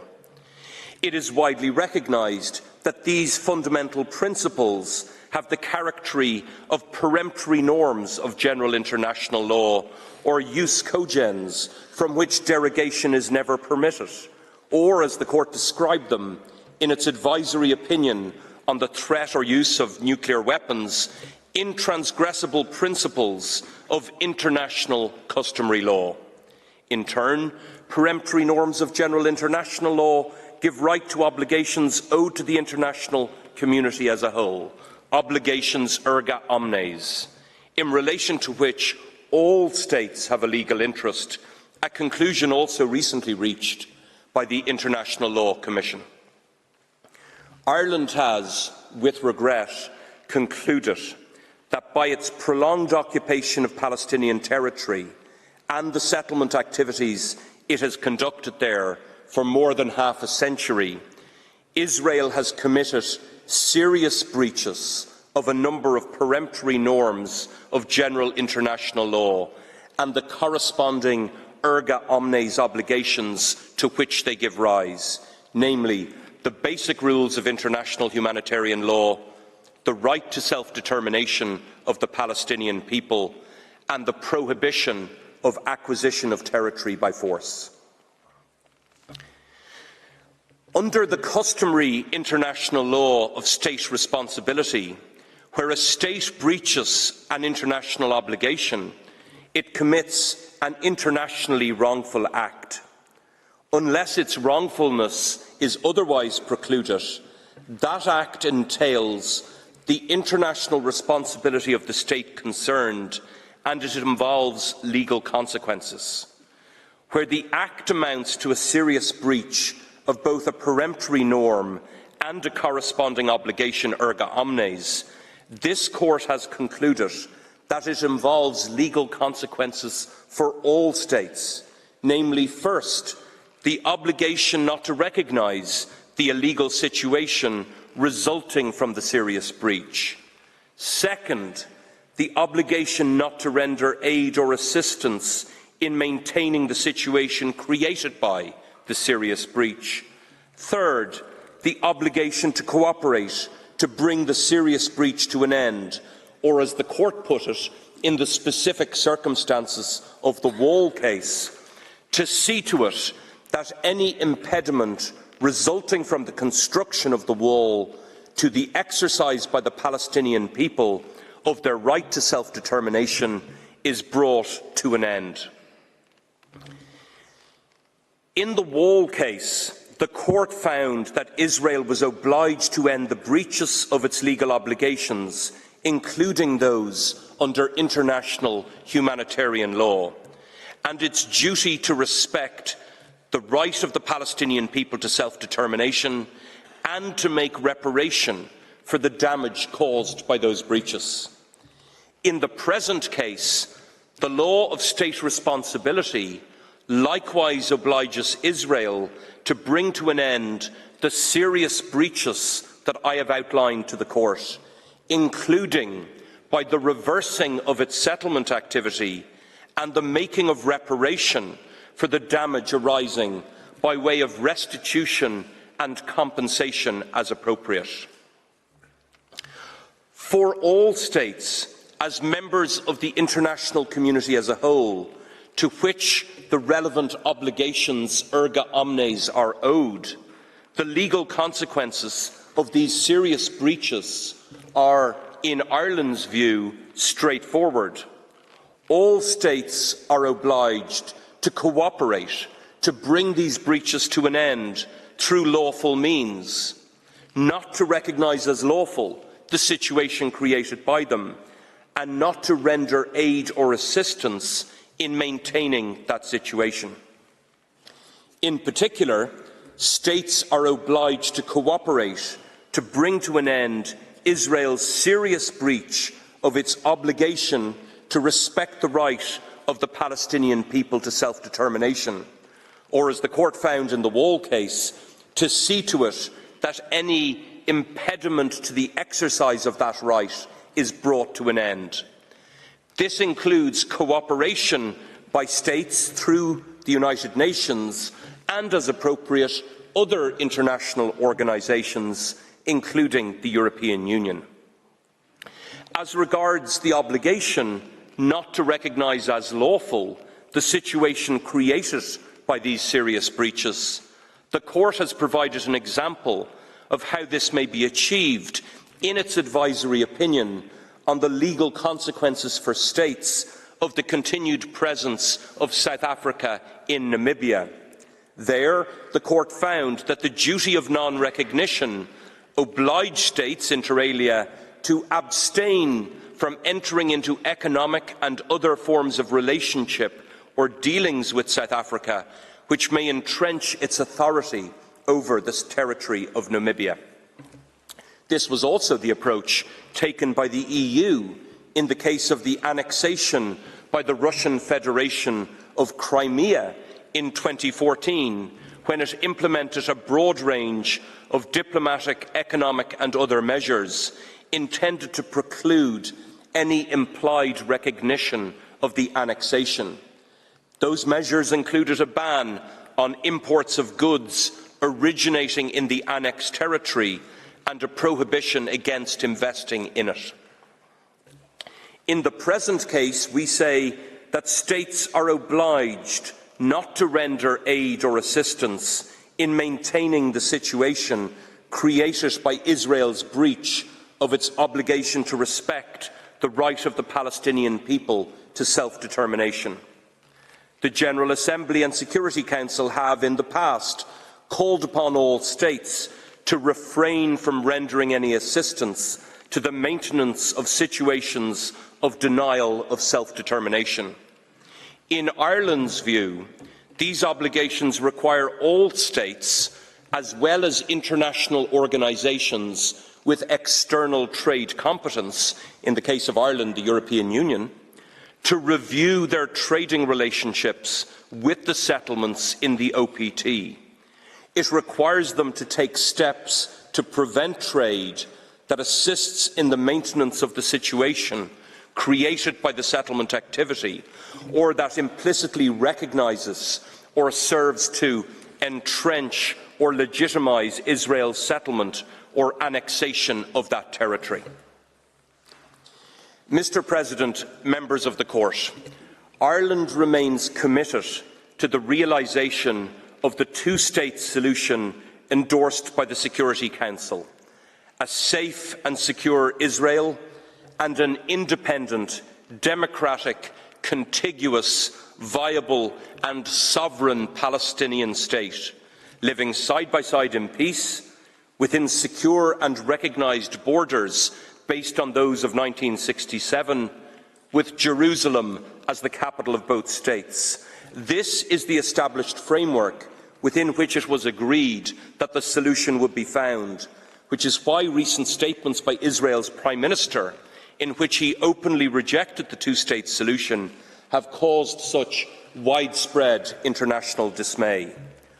The solution must be built on a foundation of respect for international law, but especially respect for the right to self-determination. In the circumstances, Ireland encourages this court to provide its authoritative clarification of these essential legal issues to the General Assembly as requested. May it please the court. I thank the delegation of Ireland for its presentation. I invite the next participating delegation, Japan, to address the court, and I call upon Mr. Tomohiro Mikanagi to take the floor. Mr. President, members of the court, it is an honor to appear before you on behalf of the government of Japan. Before addressing legal questions put to the court by the General Assembly, please allow me to briefly reiterate Japan's position on the Middle East peace process, which is stated in our written statement. Japan firmly believes that the two-state solution, where Israel and future independent Palestinian state live side by side in peace and dignity, remains the only viable path for both peoples. Japan emphasizes that the conflict between the Israeli and Palestinian sides should be resolved not through any violent acts or unilateral action, but through negotiations and efforts to build mutual trust among the parties concerned, while respecting international law. Now, in the following oral submissions, Japan wishes to focus exclusively on the issues relating to the acquisition of territory by force, insofar as they are relevant to the questions put to the court by the General Assembly. Japan considers that the prohibition of acquisition of territory by force is an essential element of the rule of law among nations, to which Japan is profoundly attached, and of particular importance to the peace and stability in the region and international community. Japan believes that this prohibition provides an important safeguard for the international community against the return of rule by force. UN General Assembly Resolution 2625, which is commonly called Friendly Relations Declaration, states that, I quote, "No territorial acquisition resulting from the threat or use of force shall be recognized as legal," end of quote. The court clarified in the War Advisory Opinion that the illegality of the acquisition of territory by force is a corollary of the prohibition of use of force incorporated in the UN Charter. In the same vein, on 18 April 2023, G7 foreign ministers under Japanese presidency reaffirmed this prohibition. The relevant paragraph of the communique stated, I quote, "The prohibition on the acquisition of territory resulting from the threat or use of force reaffirmed in the Friendly Relations Declaration of 1970 should be observed in good faith," end of quote. Our statement today consists of three parts. First, I will address the issue of which territory the prohibition of acquisition of territory by force applies to. In the second part, Professor Dapo Wakande will speak about what constitutes acquisition by force.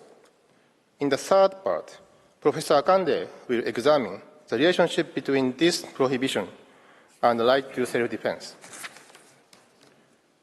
Mr. President, let me begin with the first point that Japan wishes to make. The prohibition of territorial acquisition by force does not apply only to territory of states within settled or internationally recognized borders.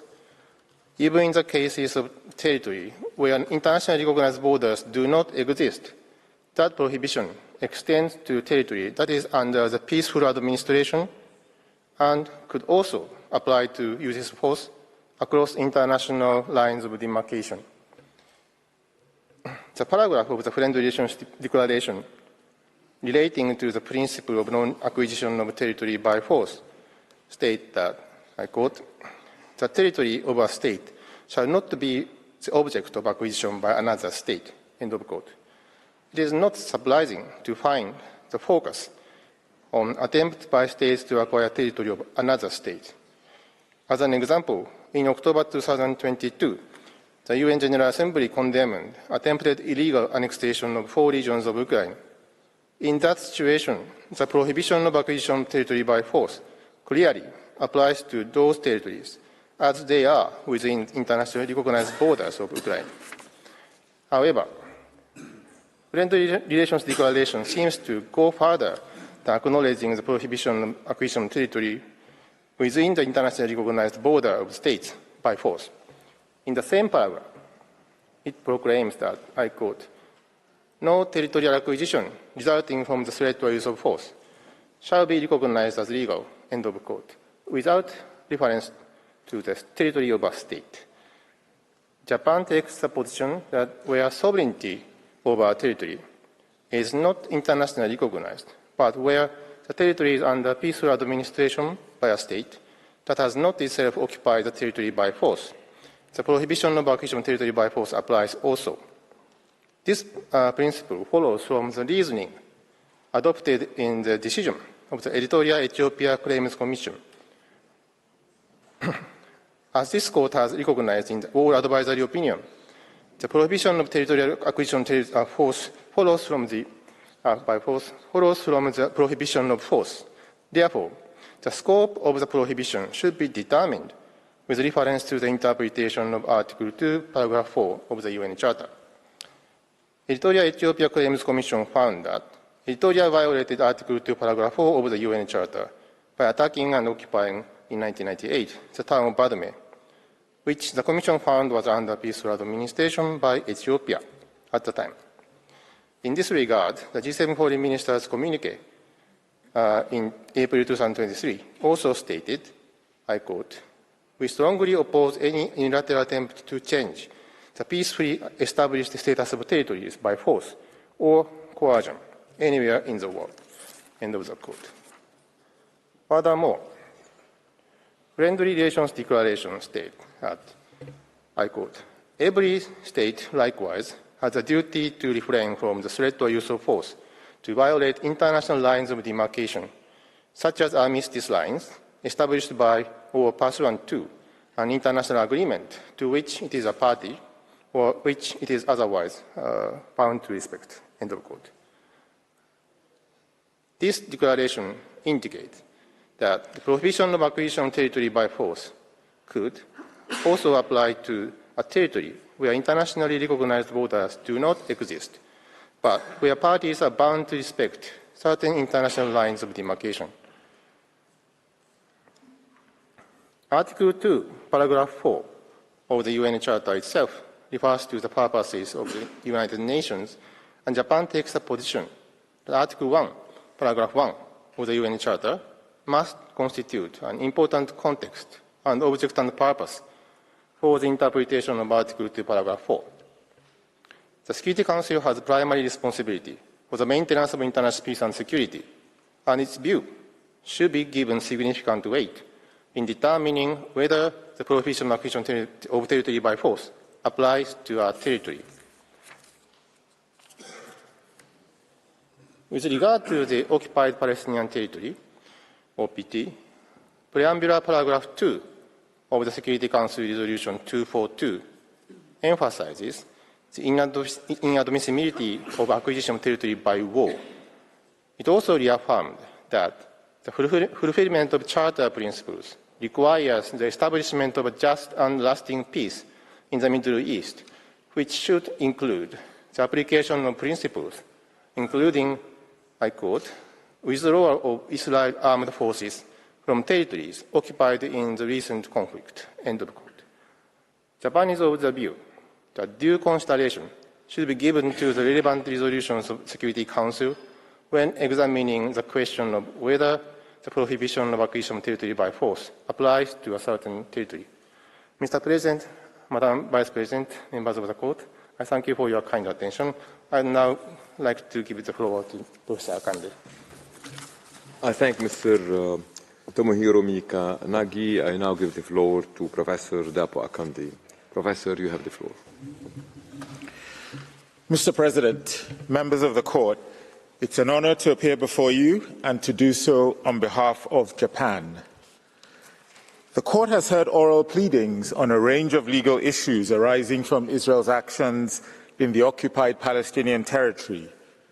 Japan focuses on a specific issue: the scope of the application of the principle of non-acquisition of territory by force. As Mr. Mikinagi has just set out, there are 3 points that are important with regard to the application of the principle. He has set out Japan's position on the first issue, namely the issue of which territory the prohibition of acquisition by force applies to. I will deal with 2 other issues relating to the principle. The second issue relates to what constitutes acquisition by force for the purposes of this principle. And the third relates to the relationship between the principle and the right to self-defense enshrined in Article 51 of the UN Charter. Let me begin with the question of what constitutes acquisition by force. Mr. President, the acquisition of territory by force consists of 2 elements, namely, 1, the establishment of control over the territory through forcible measures, and 2, the intention to appropriate that territory permanently. By acquisition or indeed annexation of territory by force, we mean a situation where a state attempts to acquire territorial title on the basis of forcible acts and where the state does not otherwise have valid title to that territory.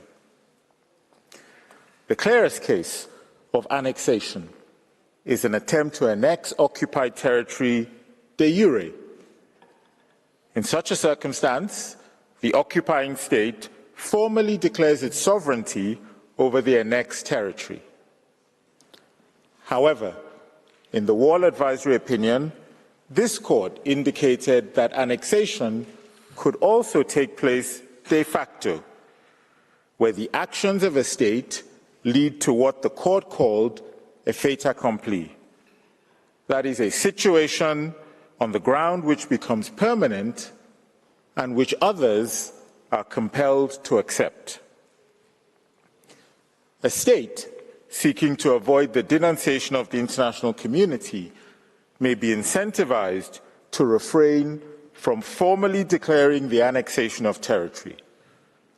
Without clearly expressing its intention to annex the territory, it may seek to gain permanent control over a territory it occupies by engaging in military operations and taking a series of measures that make it materially impossible for other claimants to restore the status quo ante without risking death, physical injury, or damage to property.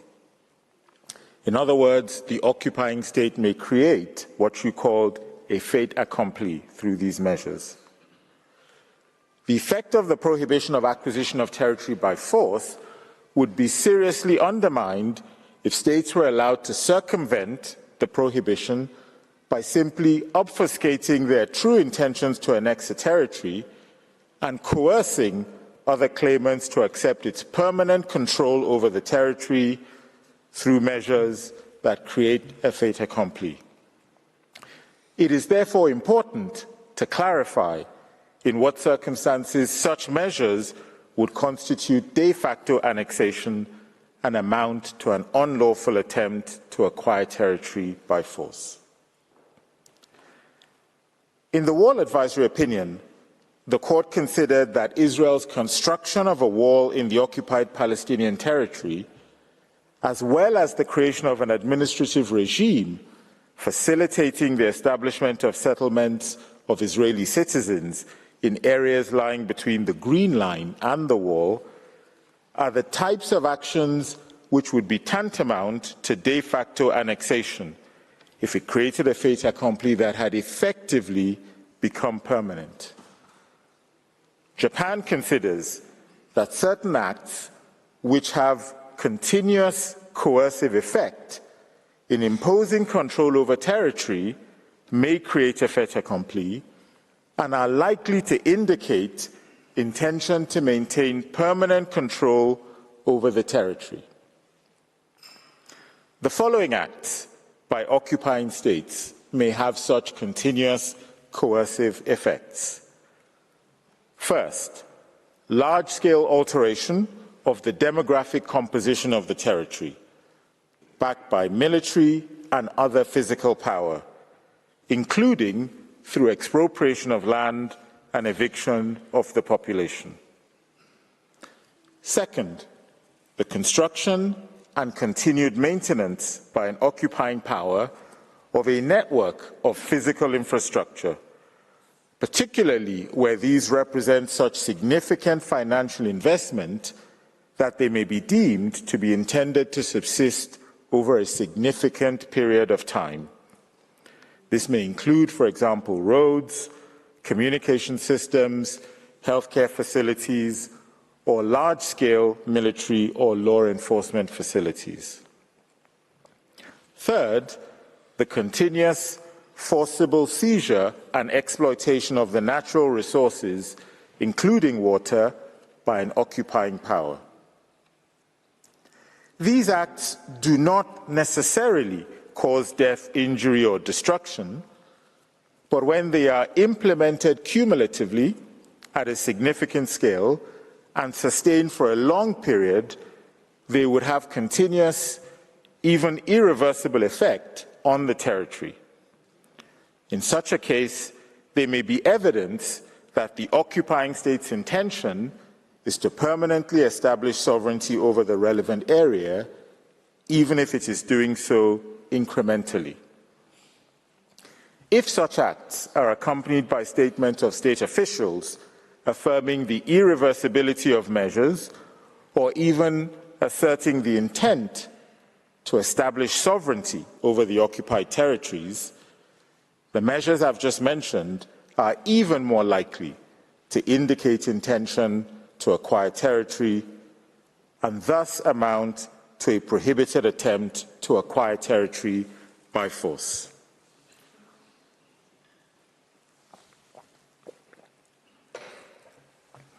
Mr. President, members of the Court, having outlined Japan's views on what constitutes the acquisition of territory by force, permit me now to turn to the relationship between the principle of non-acquisition of territory by force and states' inherent right to self-defense contained in Article 51 of the UN Charter.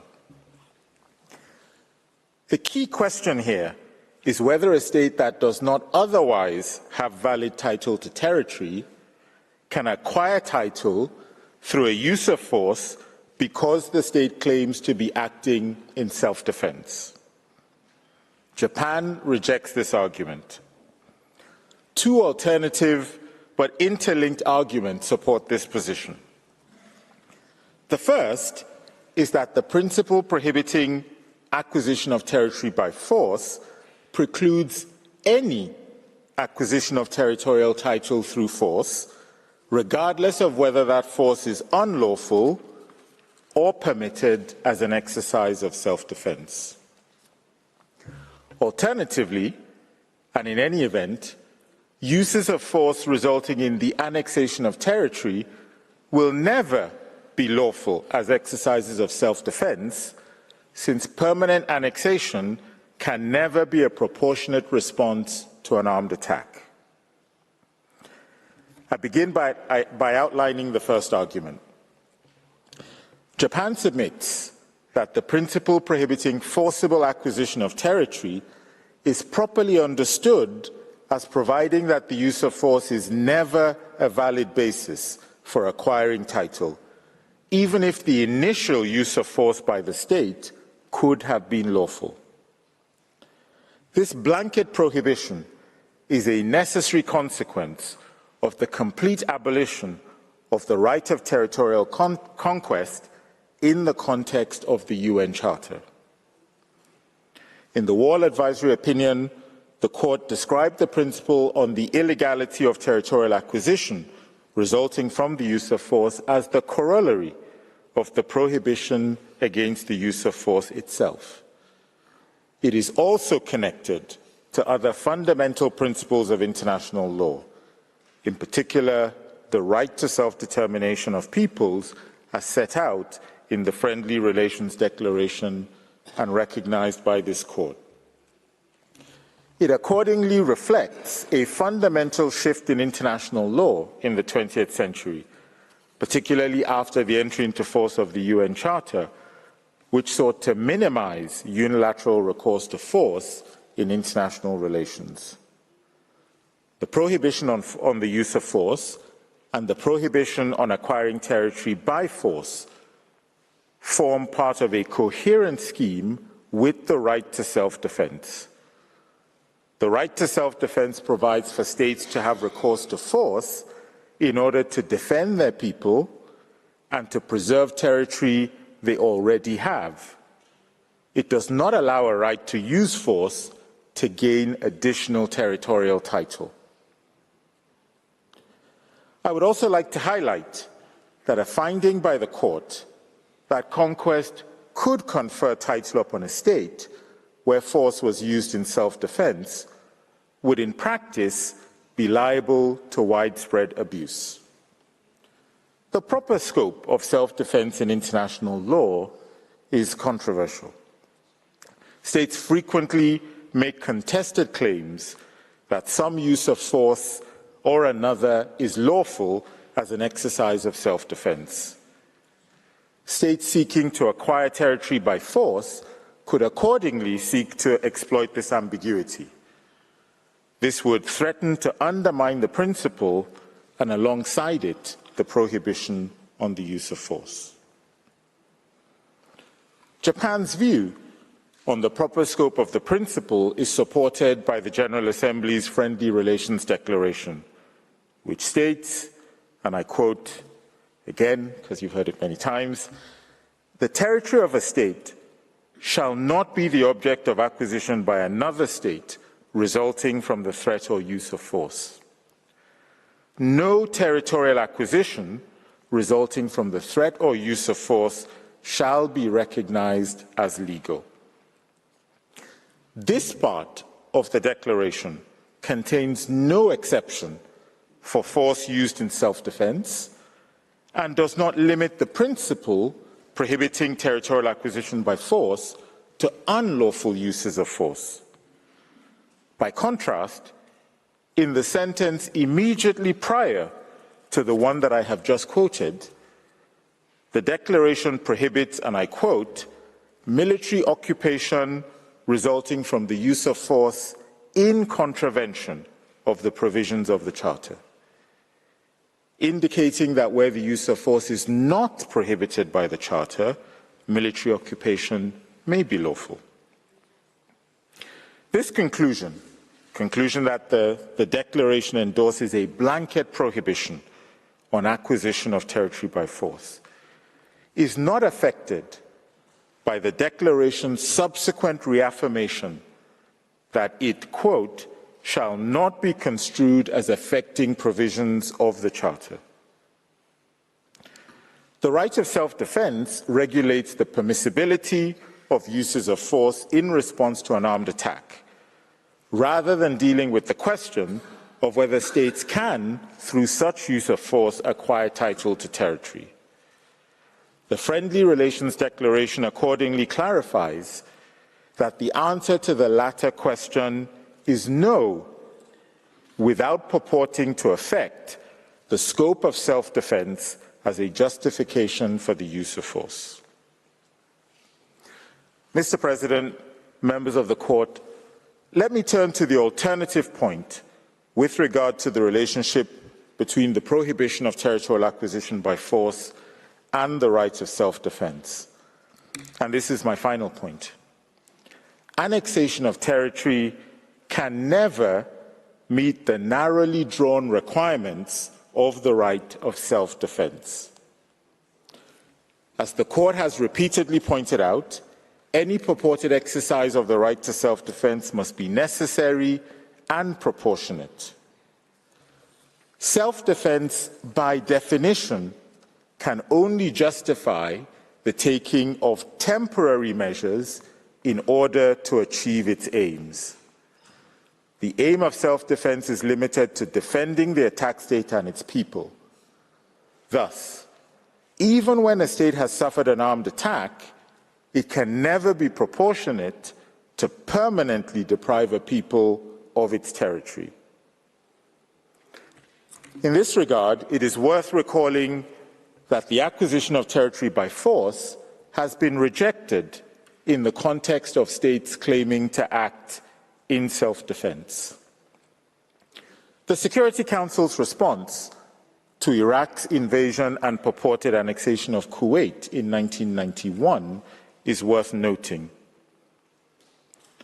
While demanding that Iraq, and I quote, rescind immediately its actions, end quote, the Security Council, in its Resolution 686, simultaneously affirmed, and I quote again, the commitment of all member states to the independence, sovereignty, and territorial integrity of Iraq and Kuwait, end quote.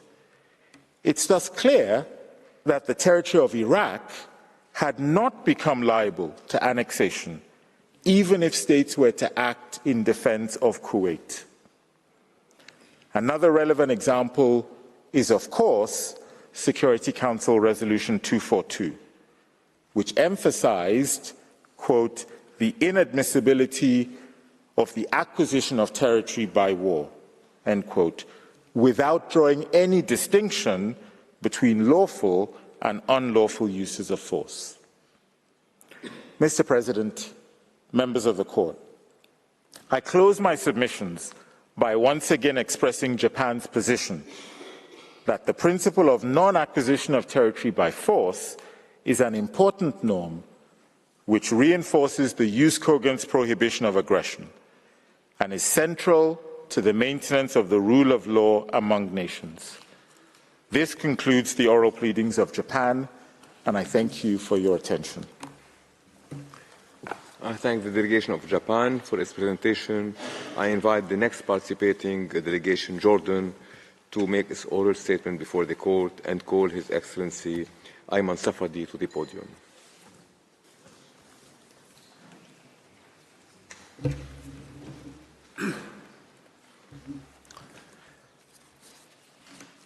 Bismillah ar-Rahman ar-Rahim. Mr. President, members of the court.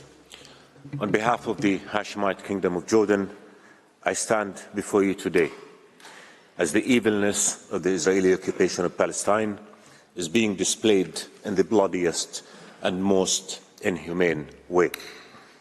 The Israeli aggression on Gaza, which your esteemed court has indicated warrants examination of plausible genocide, rages on.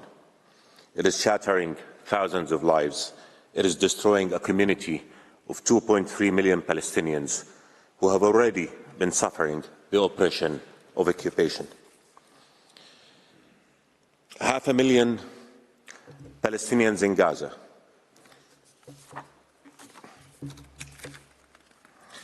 are at integrated food security phase classification level 5, facing starvation. This number is 4 times that in the whole world.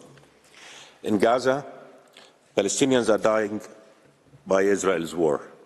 They are also dying from hunger and lack of medication as Israel prevents the delivery of food and medicine in violation of international humanitarian law and in defiance of the provisional measures you have ordered.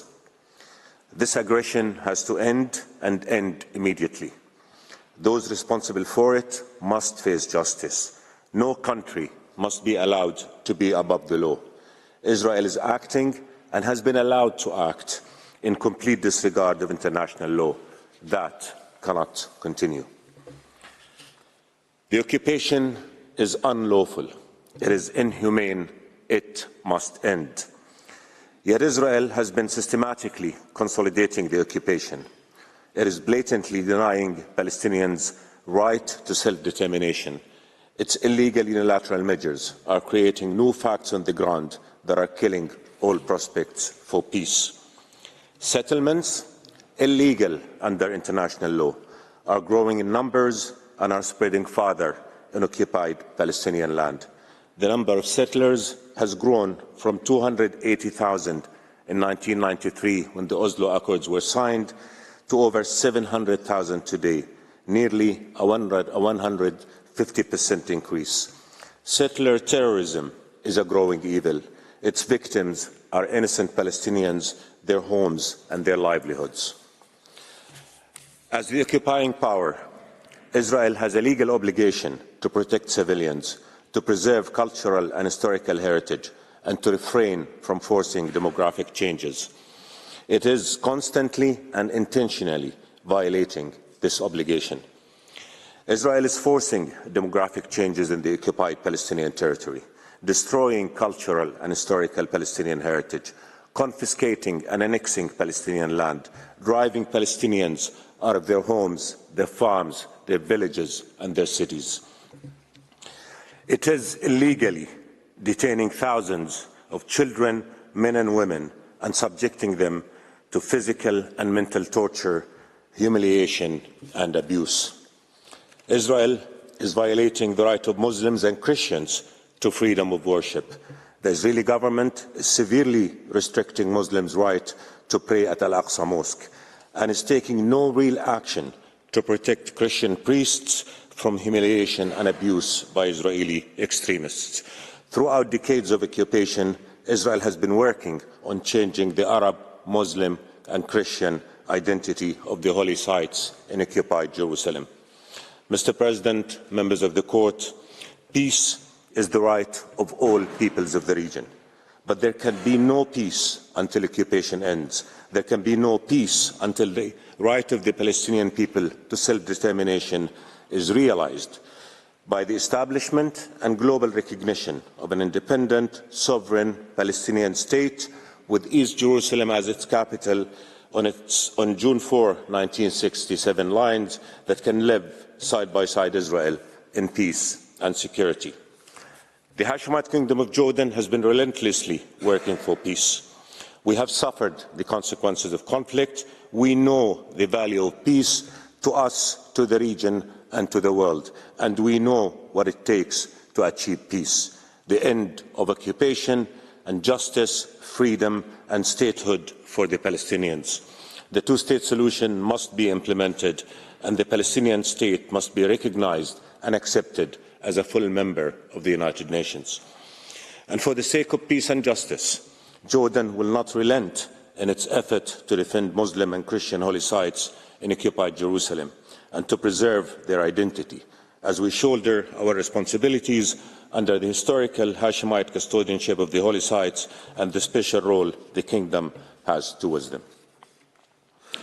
Mr. President, members of the Court, Palestinians are being killed in the hundreds every day in Gaza and in the West Bank because Israel is not being held accountable for its war crimes and violation of international law. Children are undergoing surgery without anesthesia. 6-year-old Hind was left in the car for days next to the decaying bodies of her relatives whom Israel has killed.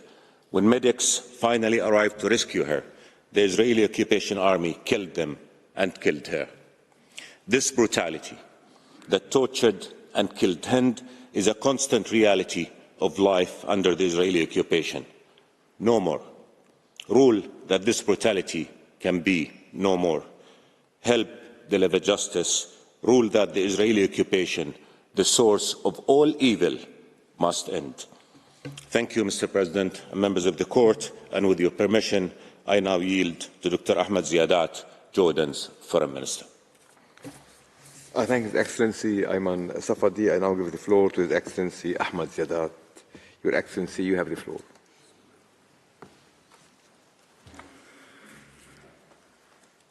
Bismillah ar-Rahman ar-Rahim. Mr. President, members of the Court, it's an honor to appear before you on behalf of the Hashemite Kingdom of Jordan. There are 3 sections to my address. First, I will identify in overview Jordan and the Hashemite family's special role and interests in the Christian and Muslim holy site in Jerusalem for more than 100 years. Second, I will share mere fraction of the more than 3,000 pages of evidence placed before the court on Israeli violations. Third, I will briefly identify consequences of the Israeli violations. Jordan's written submission and evidence that have been placed before the court on these matters are adopted herein.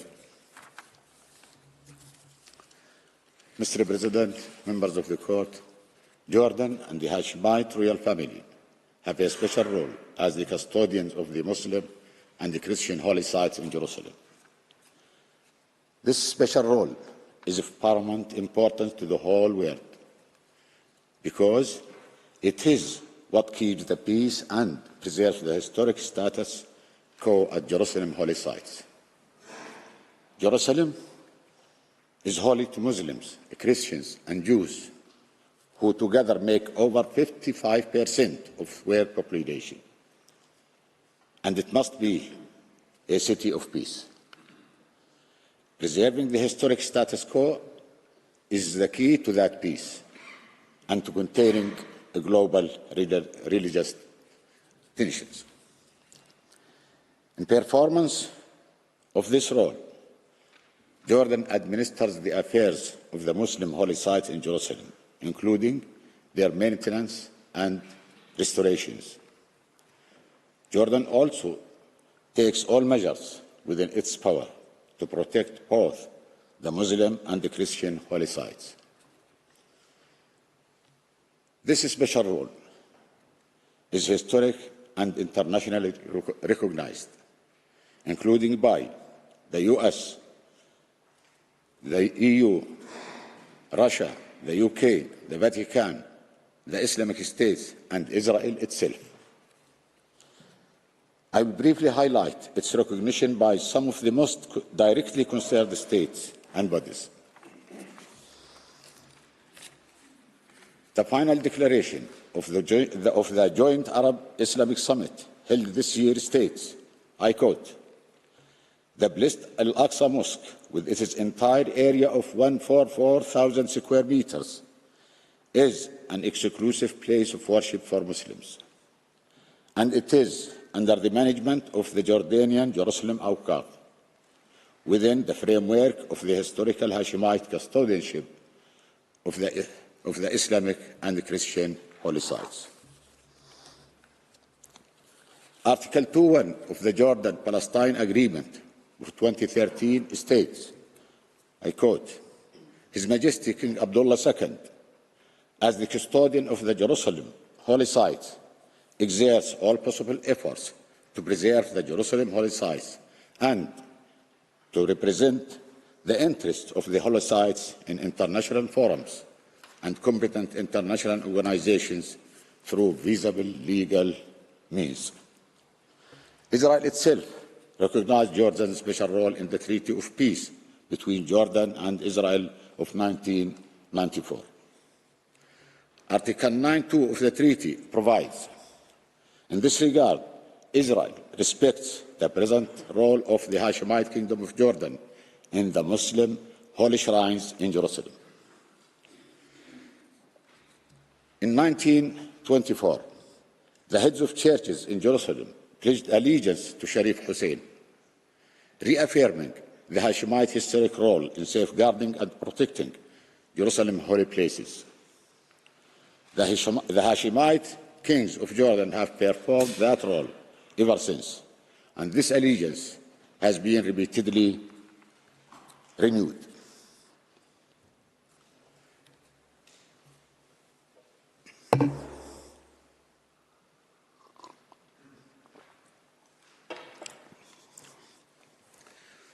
In 2013, His Holiness Pope Francis wrote to King Abdullah II to acknowledge His Majesty's custodianship.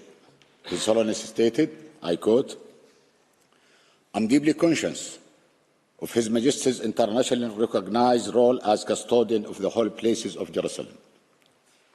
The care of the holy places of Jerusalem has always been the highest priority of the Hashemite royal family. Turning to violations, Mr. President, members of the Court, I will share a few examples of Israeli violations in the holy sites since its occupation of East Jerusalem in June 1967. In June 1967, within days of its occupation, Israel demolished the historic Maghrabi Quarter, consisting of 153 houses, and expelled its residents in order to enlarge the space in front of the Al-Buraq Western Wall for Jewish prayers. Further, the Maghrabi Gate pathway, an ancient earthen ramp leading to Al-Aqsa Mosque, was demolished in 2004 and replaced by a wooden ramp in 2005. A serious and more serious violation that has been going on for decades is the extensive and systematic digging and tunneling works around and underneath Al-Aqsa Mosque, which threatens its structural integrity. On the 10th of September 2023, a UNESCO decision criticized Israel for failure to cease these activities and described them as persistent and illegal under international law.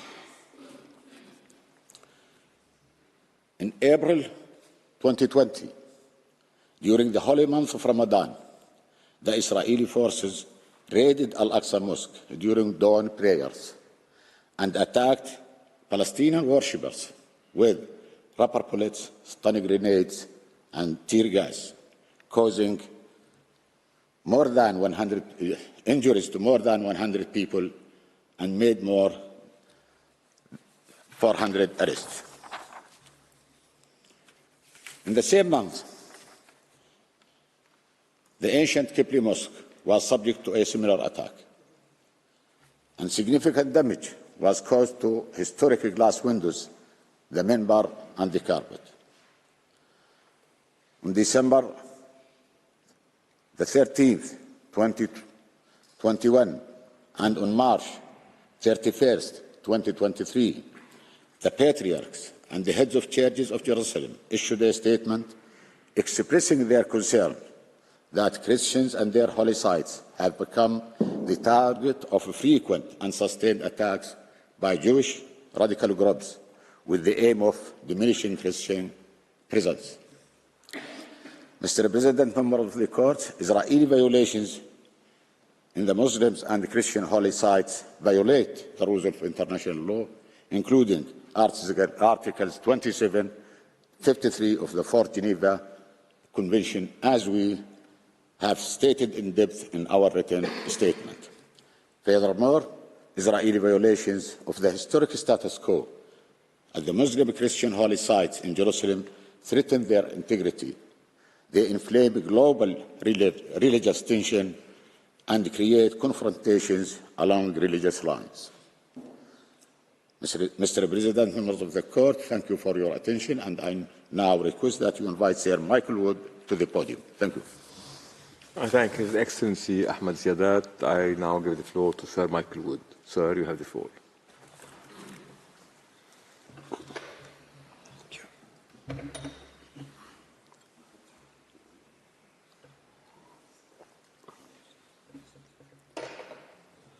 Mr. President, members of the Court, it's a great honour to appear before you and to do so on behalf of the Hashemite Kingdom of Jordan. Mr. President, Jordan fully maintains all that it said in its written statement and comments, including the conclusions, and I respectfully refer the Court to those pleadings for details of our position. In the time available, and given the hour, I shall be very brief in addressing 6 points. First, a small number of states have suggested that, giving its opinion, the Court should take care not to undermine the negotiating framework. Yet both in its 2004 opinion and in Kosovo, the Court rejected in no uncertain terms the argument that an advisory opinion could have a detrimental effect on negotiations. Your case law confirms that it is not for the Court to substitute its own views for those of the General Assembly on whether an advisory opinion may have such an impact. There is, moreover, no basis for making such an assessment in the present case. On the contrary, as the Court itself said in 2004, any negotiated solution must be achieved, and I quote, on the basis of international law. My second point concerns the right to self-determination.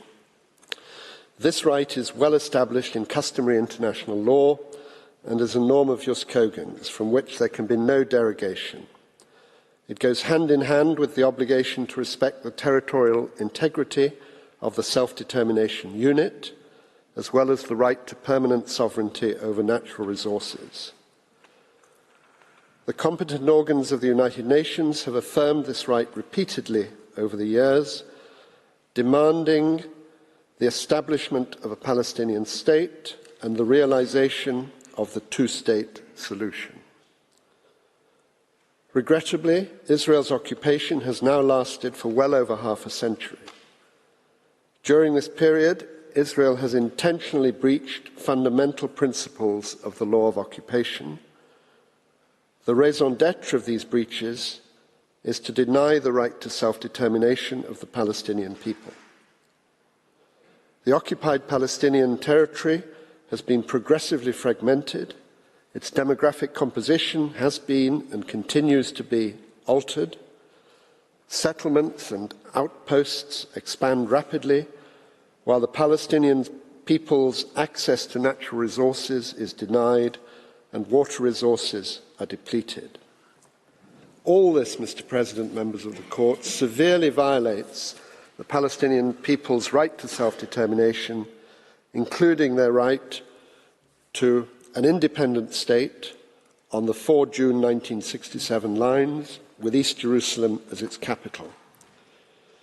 The only way, Mr. President, for the right to self-determination to be exercised is for the occupation to come to an end. Turning to my third point, Israel's policies and practices also violate the law of occupation, which applies throughout the occupied Palestinian territory. Israel has engaged in a policy of progressively establishing settlements and so-called outposts. Israel's 2018 Basic Law declares, and I quote, "The state views the development of Jewish settlement as a national value and shall act to encourage and promote its establishment and consolidation." As others have said, 2023 was a record year for settlement expansion. And just recently, in late January, senior Israeli officials caused for settlement of Gaza and for the expanding settlement in the West Bank. Israel's settlements have created a patchwork of territorial units throughout the West Bank. They seek to create facts on the ground, and they undermine the establishment of a sovereign, independent, contiguous and viable Palestinian state. As many others have said, they are often accompanied by brutal settler violence, tolerated or even supported by the Israeli authorities. One effect is to instill a sense of terror and fear in Palestinians, leading to displacement from their own land. This brings me to the fourth point. Israel's policies and practices, when considered in their entirety, leave no doubt as to Israel's intention to annex the occupied Palestinian territory. The facts speak for themselves. Israel's 1980 Basic Law, which purported to annex Jerusalem de jure, the continued construction of the wall in the West Bank despite the court's 2004 opinion, the scale, infrastructure and location of Israeli settlements, the expansion of Israel's direct civilian legal authority across the West Bank, and the continued displacement of Palestinians and the difficulties they face to return to their homes. If there were any doubt, the map shown by the Prime Minister of Israel before the General Assembly last September, which you've seen earlier this week, and his rejection of the two-state solution confirm Israel's intention to annex. The annexation of any part of the occupied Palestinian territory is a serious breach of the prohibition of the acquisition of territory by force, a peremptory norm of general international law. Mr. President, my fifth point is that Israel's discriminatory laws and practices severely affect the lives of Palestinians and demonstrate a total disregard for the occupying power's duty to protect the rights and well-being of the Palestinian people. Specifically, the policy of discrimination constitutes a serious violation of treaty obligations and of customary international law, tantamount to apartheid. The Third Committee, the Human Rights Committee, and the Committee on Economic, Social and Cultural Rights have each urged Israel to amend the 2018 Basic Law so as to eliminate its discriminatory effects and to ensure equal treatment of all persons within the territory and subject to its jurisdiction, within its territory and subject to its jurisdiction. This has not been done. Discriminatory expropriation laws have been supplemented by a vast catalogue of military orders that have little or nothing to do with security or public order. Instead, they permit discriminatory treatment in practically every aspect of daily life, a discriminatory planning regime in which permits are routinely denied to Palestinians, the discriminatory practice of demolitions, and the use of zoning to designate military areas or so-called nature reserves, access to which is either denied to Palestinians or subject to Israeli permission. All of this is backed up by increasingly frequent interventions by Israeli armed forces to suppress protests, often with lethal fire, by the apparent impunity of those who engage in violence against Palestinians, by the use of excessive force, by attacks on health services, and by the ever-increasing arbitrary detention and ill-treatment of Palestinians, including children. Further, as explained in our written pleadings, Israel has engaged in acts that constitute crimes against humanity and has failed to prevent and punish such crimes. Mr. President, members of the Court, I now turn to question B and to my sixth and final point. What the General Assembly asks you to determine is whether the occupation as such is unlawful. Three essential principles should guide the Court in responding to question B. These principles are fundamental to the law of occupation, and they reflect Jus Cogens norms. First, occupation is by its very nature temporary. It must not become permanent or indefinite.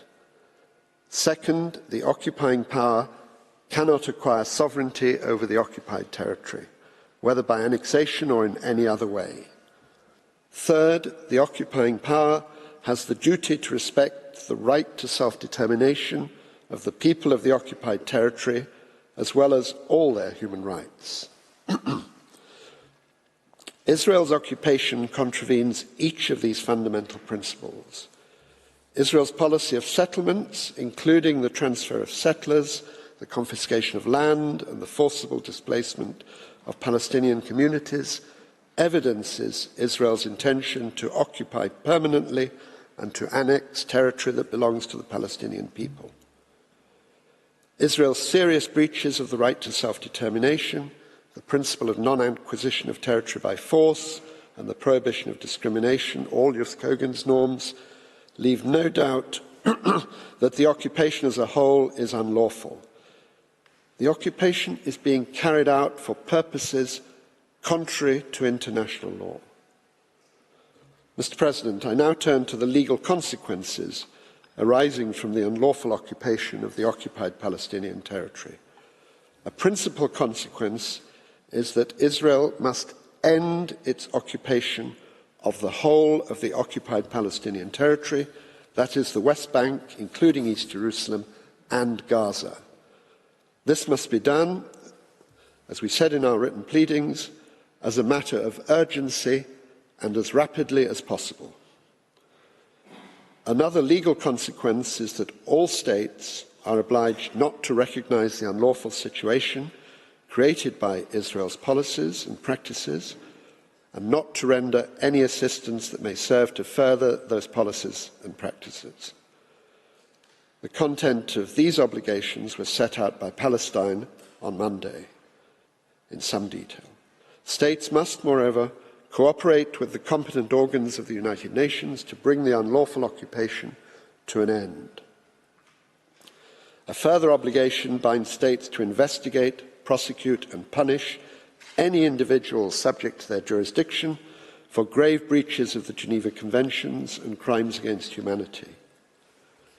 The United Nations, and especially the General Assembly and the Security Council, must take measures to end the illegal occupation, taking due account of the advisory opinion to be given. Before concluding, Mr. President, I must emphasise, in the light of what some others have said, that until Israel withdraws from the Occupied Palestinian Territory, it remains obliged to respect in full international humanitarian law and international human rights law.